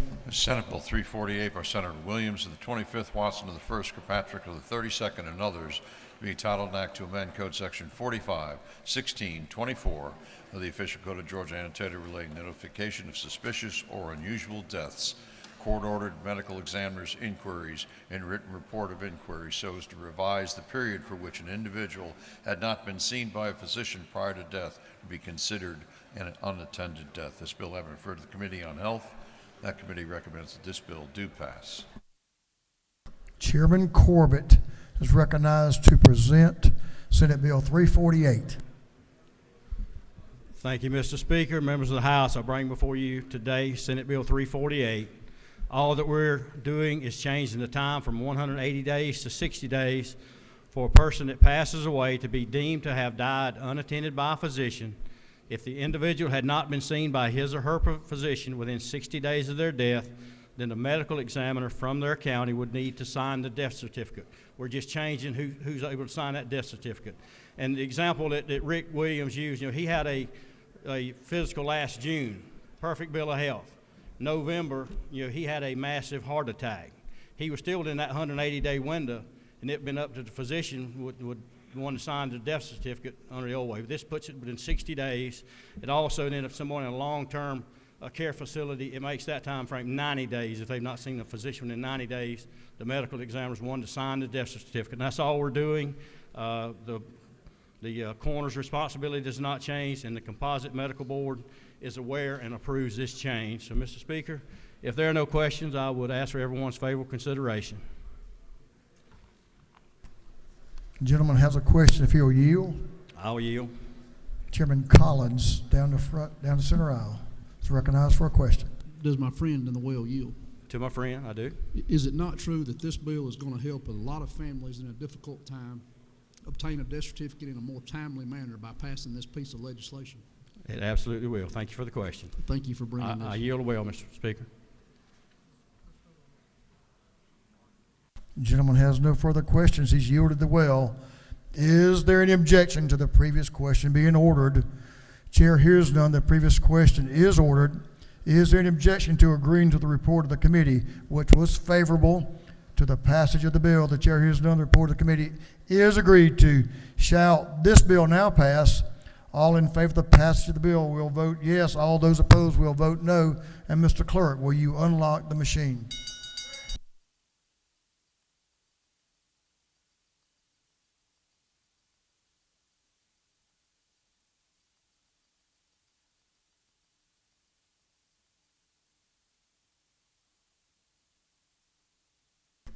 Have all members voted? All members voted. If so, the clerk will lock the machine.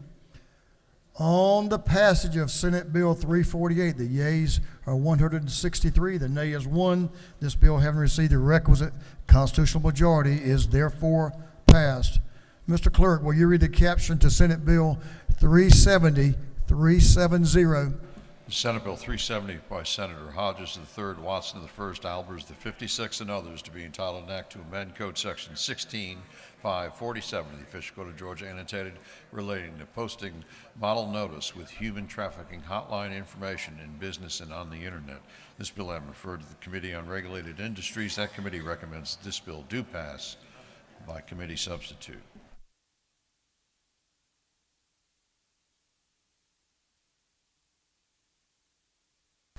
Representative Sue Hong is recognized to present Senate Bill 370. Representative Hong. Thank you, Mr. Speaker. Good morning, colleagues. I bring you SB 370 on behalf of the First Lady. SB 370 builds upon the First Lady and the Grace Commission's efforts to combat human trafficking in our state. This bill will include and add convenience stores, body art studios, businesses that employ licensed massage therapists, manufacturing facilities, and medical offices to the list of businesses that are required to post a human trafficking notice. As many of you know, the notice is a one-page notice that has information and the hotline number, and it could be downloaded on the GBI website. This bill will also allow the Georgia Board of Massage Therapists to initiate inspections to massage therapy businesses, and it will allow and require therapy board members to complete a human trafficking awareness training. Lastly, it will require massage therapists to have their photo, a passport photo size, on their license to be displayed as well. I hope that you will join me in furthering our efforts to fight human trafficking in our state and vote yes. And I will yield for any questions, Mr. Speaker. Lady has no questions. Thank you. I yield the well.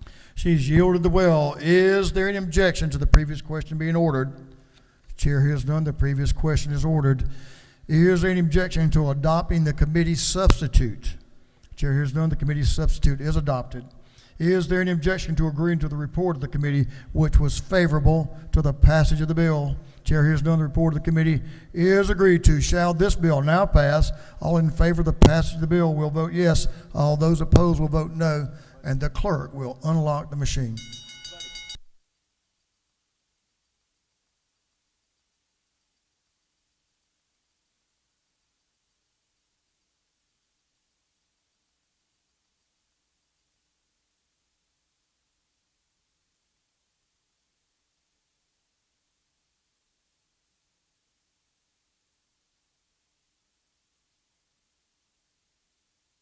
Have all members voted? All members voted. If so, the clerk will lock the machine. On the passage of Senate Bill 370, the yeas are 164, the nay is 1. This bill, having received the requisite constitutional majority, is therefore passed. Mr. Clerk, will you read the caption to Senate Bill 436? 436. Senate Bill 436 by Senator Watson of the 11th, Goodman of the 8th, Anderson of the 24th, and others to be entitled an act to amend Part 1B of Article 13 of Chapter 6 of Title 40 of the Official Code of Georgia annotated relating to operation of farm-use vehicles so as to define a term. This bill having referred to the Committee on Motor Vehicles, that committee recommends that this bill do pass by committee substitute. Representative Chaz Cannon is recognized to present the bill. Representative Cannon. Thank you, Mr. Speaker. I bring to you Senate Bill 436 from the other body across the Capitol, sponsored by Senator Sam Watson. The purpose of the bill is to clarify the definition of operator for any individual operating a farm tractor or farming implement along any highway in the state. If you travel down to southwest Georgia or mostly any rural part of the state, you'll likely come into contact with a tractor going down the road. And most of the time, the farmer or the farmer's employee is operating that piece of equipment, which state law allows. But in some cases, the tractor or piece of farm equipment will need a service or some repair parts or a service call to a dealership, and it will need to be moved, or it could need to be moved from one dealership location to another. And in those particular cases, the farmer or the farmer's employee is not always the one operating the piece of equipment or the tractor. So what this bill does is simply clarify that if a mechanic or a sales rep that is authorized to move or retrieve a piece of farm equipment, they would also be defined as an operator subject to the state statute. The bill received a unanimous vote in the Senate, and I ask for your favorable consideration in this body as well. And with that, Mr. Speaker, I yield for any questions. You have no questions. Yield the well. Gentleman has yielded the well. Is there any objection to the previous question being ordered? The chair hears none. The previous question is ordered. Is there any objection to the committee adopting the committee substitute? The chair hears none. The committee substitute is adopted. Is there any objection to agreeing to the report of the committee, which was favorable to the passage of the bill? The chair hears none. The report of the committee is agreed to. Shall this bill now pass? All in favor of passage of the bill will vote yes. All those opposed will vote no, and the clerk will unlock the machine.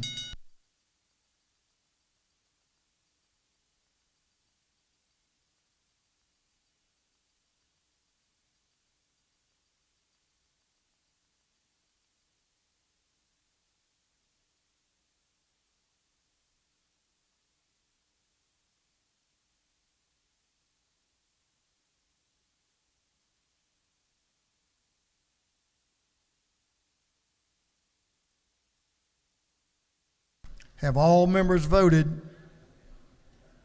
All members voted. If so, the clerk will lock the machine. On the passage of Senate Bill 436, the yeas are 165, the nays are 0. This bill, having received the requisite constitutional majority, is therefore passed. Mr. Clerk, will you read the caption to Senate Bill 421? 421. Senate Bill 421 by Senator Dixon of the 45th, Albers of the 56th, Kirkpatrick of the 32nd, and others, being entitled an act to amend Article 2, Chapter 10, and Title 16 of the Official Code of Georgia annotated relating to obstruction of public administration and related offenses so as to enhance penalties for the offense of transmitting a false public alarm. This bill having been referred to the Committee on Judiciary and Non-Civil, that committee recommends that this bill do pass by committee substitute. Representative Matt Reeves is recognized to present the bill. Representative Reeves. Thank you, Mr. Speaker. House colleagues, Senate Bill 421, sponsored by Senator Clint Dixon, is a bill that will save lives in two important areas. It will strengthen our criminal laws against two offenses. Number one, swatting, and number two, drive-by shooting. You may have followed the news reports shortly before we convened in January about swatting. That is a false report to law enforcement that is designed to provoke an armed response by law enforcement for the situation. There were several members of the Senate who were swatted. This is something that's been going on around the country. I believe there was a false emergency report one day at the Capitol as well. This bill criminalizes swatting, and it will keep not only members of the public safe, but more importantly, it will keep our members of law enforcement safe so that they won't get called out to these incidents. Those folks will be behind bars who are doing the swatting. Secondly, drive-by shooting. This was brought up by Majority Leader Chuck F. Strachan, who himself was a former Gwinnett County prosecutor. There was a judge in Gwinnett, as well as an assistant district attorney, Judge Warren Davis and Brandon Delfont, and they showed that there were instances that the very general laws that drive-by shooting are currently prosecuted under, there were some cases falling between the cracks. So this gives some specificity to the instances of drive-by shooting at a house, at a car, at a building, and it will put those drive-by shooters who were overwhelmingly drug dealers and gang members, it'll put them behind bars and make sure that Georgia's law on drive-by shooting is complete and tough. So I commend this to you, Mr. Speaker. I yield for any questions and ask for your favorable support. You have a couple of questions. Representative Holly, to your left, is recognized for a question. Thank you, Mr. Speaker. Does the gentleman yield? I do. I'm actually quite curious. You said that in Georgia, that cases prior of drive-by shootings, they fell through the cracks by the prosecution. Could you give an example of a particular case that you know of where a person in Georgia who was arrested for a drive-by shooting was allowed to walk scot-free? Yes. If you look at the three statutes in Section 1, criminal damage, assault and battery, and then the gang statute, they're very general. And in Gwinnett County, you were getting creative arguments about, well, I didn't know the house was occupied. I didn't mean to shoot at that. That was a ricochet. You have all sorts of things. So this makes it clear, do not shoot at a dwelling. Do not shoot at a car. It gives some very specific laws. Brandon Delfont, that prosecutor who's now in private practice, he gave a number of examples. And then last year, when this bill was being considered, a prosecutor with the Prosecuting Attorneys Council came as well and gave some examples. So it is a need, and this is something that will make sure that those few people who are doing drive-by shootings are going to get convicted. Does the gentleman further yield? Yes.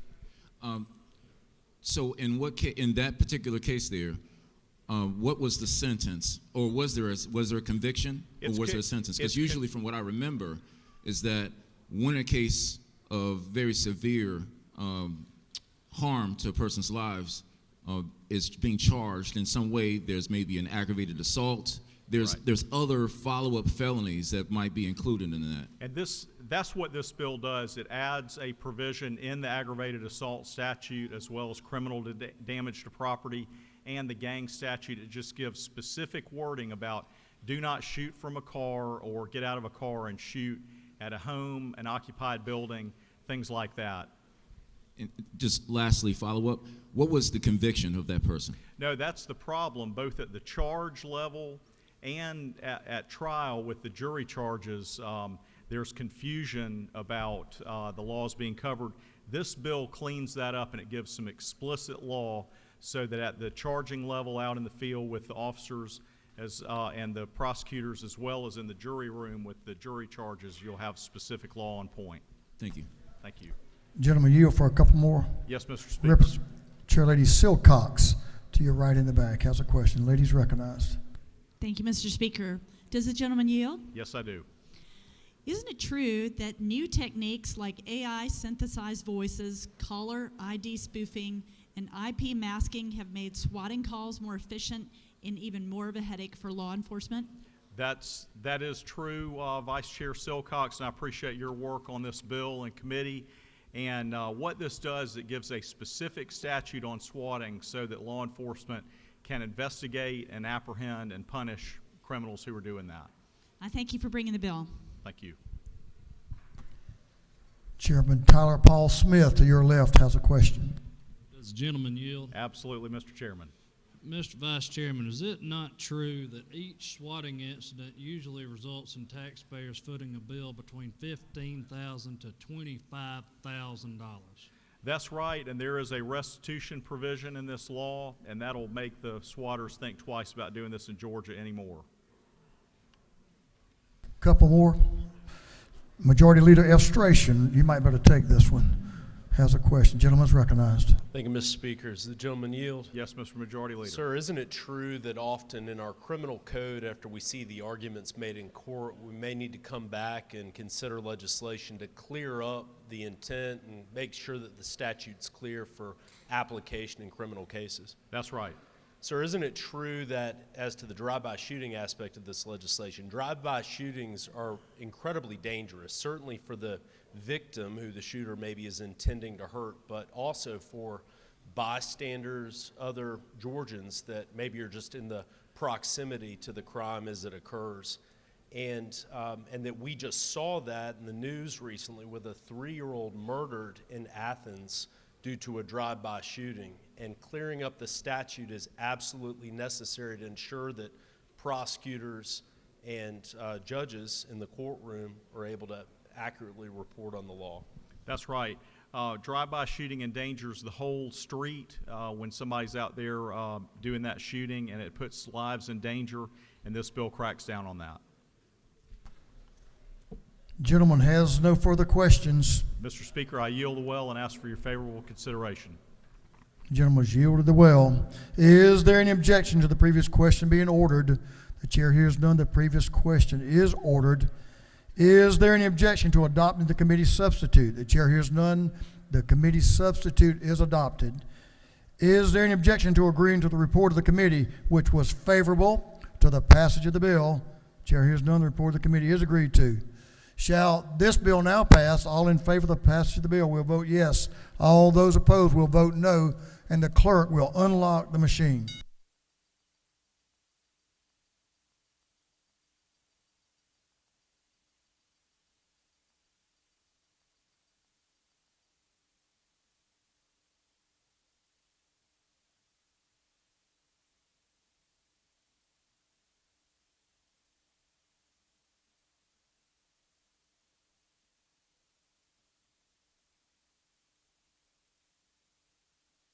Have all members voted? All members voted. If so, the clerk will lock the machine on the passage of Senate Bill 421. The yeas are 162, the nays are 2. This bill, having received the requisite constitutional majority, is therefore passed. Members, we postponed Senate Bill 389. On Friday, we will do that again. We will postpone Senate Bill 389 to the next legislative day.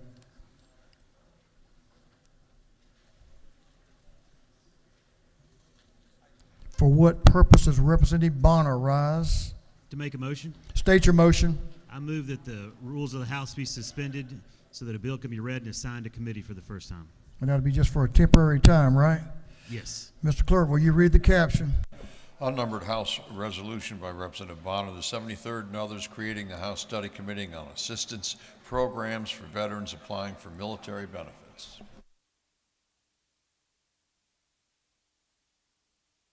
On the gentleman's motion that the rules of the House be temporarily suspended so a bill can be read for the first time and assigned to committee, is there objection? Defense and Veterans Affairs.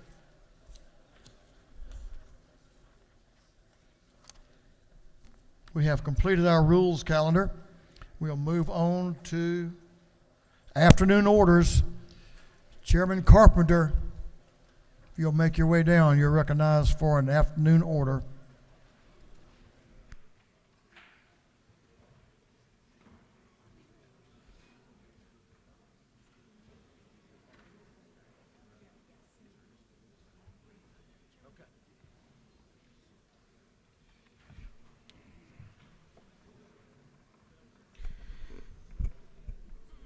House family, we come here today with heartache as our community lost a special person this weekend. Allison Crossan departed this earth, a 20-year employee of North Georgia EMC. Allison leaves behind a husband and 2 children, Sam, a senior, and Abby, a recent graduate of KSU. A double yellow jacket, Allison lived a life that loved others and loved her family. The Bruin Nation has lost its biggest supporter, and our community is hurting. Please join us for a moment of silence in her memory. Thank you, Speaker. Thank you, Mr. Chairman and members. Representative Andenia, I got it that time. I know you. Representative Andenia is recognized for an afternoon order. Thank you, Mr. Speaker. Colleagues, we have visitors coming to the House this Wednesday, the Georgia Grayson High School Orchestra. They'll be performing across the street at the Central Presbyterian Church in the morning.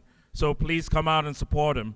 And I also want to mention, Mr. Speaker, that this last Saturday, both the boys and girls basketball team won their state championship for Grayson High School. Let's give them a big round of applause for that. Thank you, Mr. Speaker. Congratulations. That was a great tournament they had this past weekend. Chairman Dickey is recognized for an afternoon order. Chairman Dickey.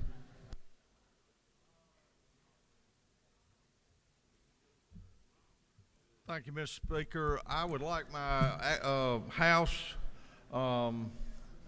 livestock show team to come up here. Mr. Chairman, let's get the House Livestock We've got Show Team. Representative Spencer Fry, Stacey Evans. Representative Lisa Stacey Evans, Hagan. what'd you show? Well, Show the pig. we had a Representative Inga Willis, Inga one of the Willis. best dressed members of the House. We had a great time this year, Mr. Speaker, this fall at the Georgia National Fair, showing our livestock. We really had the best show team, but we didn't draw the best animals, and we did not win this trophy, y'all. We did not win this trophy. The Senate, I had to go steal it from the Senate a while ago. And but I want to tell you, this is a great team, and they had a lot of fun. And it was all about the young people at Perry and the animals they show and the responsibility they take raising that. And I was really proud of this team and really proud of that facility we have in Perry. It's first class, one of the best in the nation, and we're making it better thanks to Chairman Hatchett over there in this body, hopefully building a new show barn this year. But we're going to win this trophy next year. We're going to have 5 more of you next year showing, and look forward to it. And just want to thank y'all, thank this team for your support, and go House. Mr. Chairman, are all of these members running for re-election? I think so. I think Yes, y'all they need, are. I think y'all need to practice over the summer. Then we need to bring the trophy back. House is always number one. They were very enthusiastic. Yeah, but that's why they need to practice over the summer. They're enthusiastic. Thank you, Mr. Speaker. Thank you, members of the team. Appreciate y'all's hard work. I'm sure it was rigged. We should have won, right? That's what I wanted y'all to say. Absolutely. That completes our afternoon orders.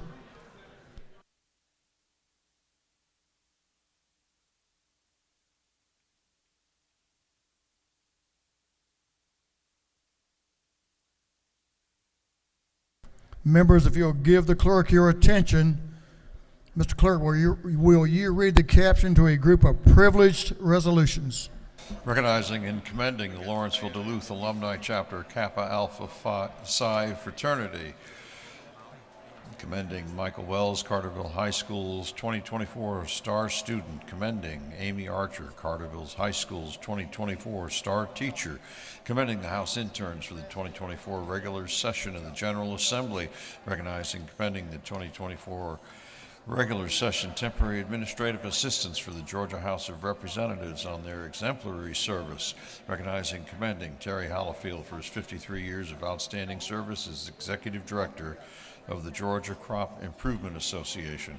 Commending Candace Nicole Jester, the Region 3 Magnet School 2024 Principal of the Year. Congratulating and commending Aceli Zenil Ortega for receiving the 2024 Yellow Rose Nikki D. Randall Service Leader Award. Congratulating and commending Christina D. La Cruz for receiving the 2024 Yellow Rose Nikki T. Randall Service Leader Award. Recognizing and commending Dr. Roxbert Phillips Reed. Recognizing and commending the Dunwoody High School's Youth City Council for advocacy work and interest in civil engagement. And celebrating the birth of Heidi Charlotte Bentley. And for other purposes, that completes the reading of the privileged resolutions.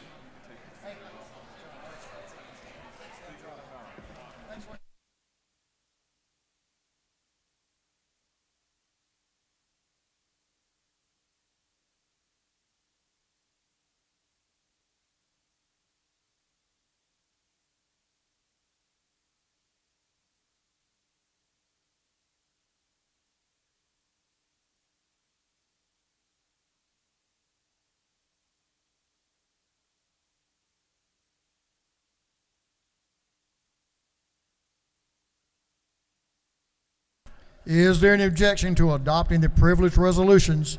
Chair has none, and the resolutions are adopted. We'll move on to announcements at this time. Chairman Parsons is recognized for an announcement.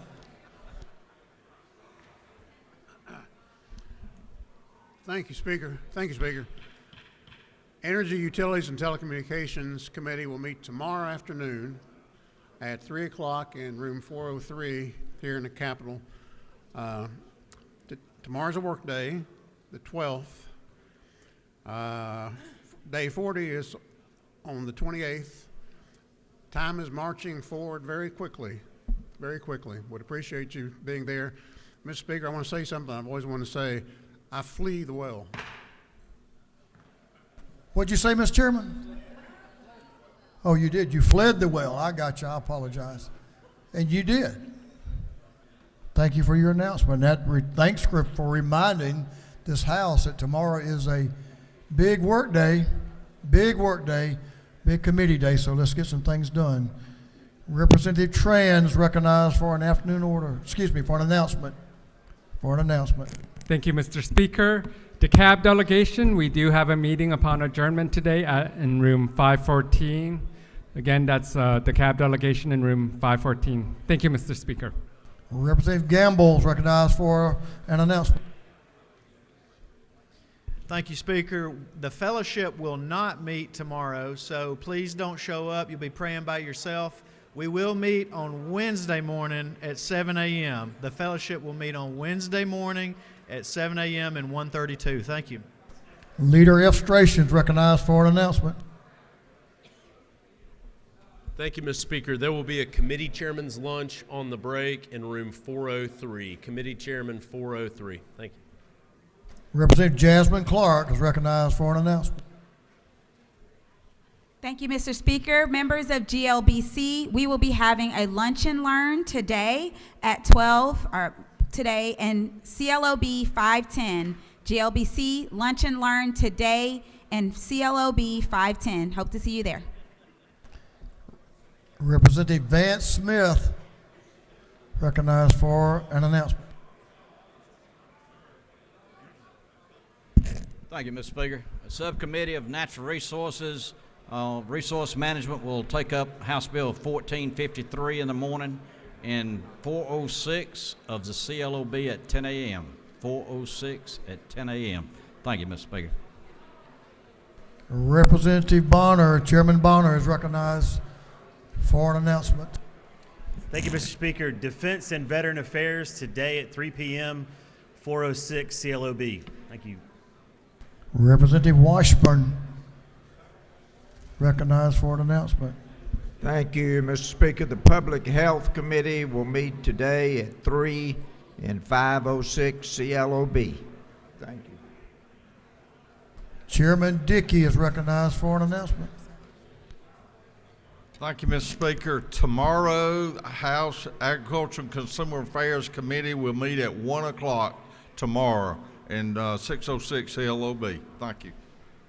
Chairman Corbett, recognized for an announcement. Thank you, Mr. Speaker. The Motor Vehicles Committee will meet at 8 o'clock in the morning, room 606, CLOB. Thank you. Chairman Williamson, recognized for an announcement.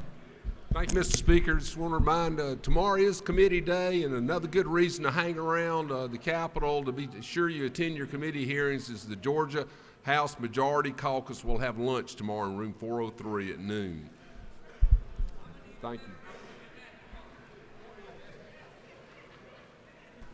Representative Martinez is recognized for an announcement. Thank you, Mr. Speaker. Today's Library Day at the Capitol, and we got the varsity truck. So if you guys are hungry, we got the varsity truck outside. Thank you, Mr. Speaker. That completes our announcements. The majority leader of this House is recognized for a motion. Thank you, Mr. Speaker. I move that this House stand in recess until 5 o'clock p.m. today, then stand adjourned until 10 a.m. on Wednesday, March 13th, 2024. On the motion of the majority leader of this House, stand in recess until 5 p.m. today and then be adjourned until 10 a.m. Wednesday, March the 13th, 10 a.m. March 13th, 2024. Committee meetings tomorrow. Everyone should be there. All those in favor will say aye. All those opposed will say no. No doubt about it, the ayes have it. This House is in recess and will be adjourned at 5 p.m.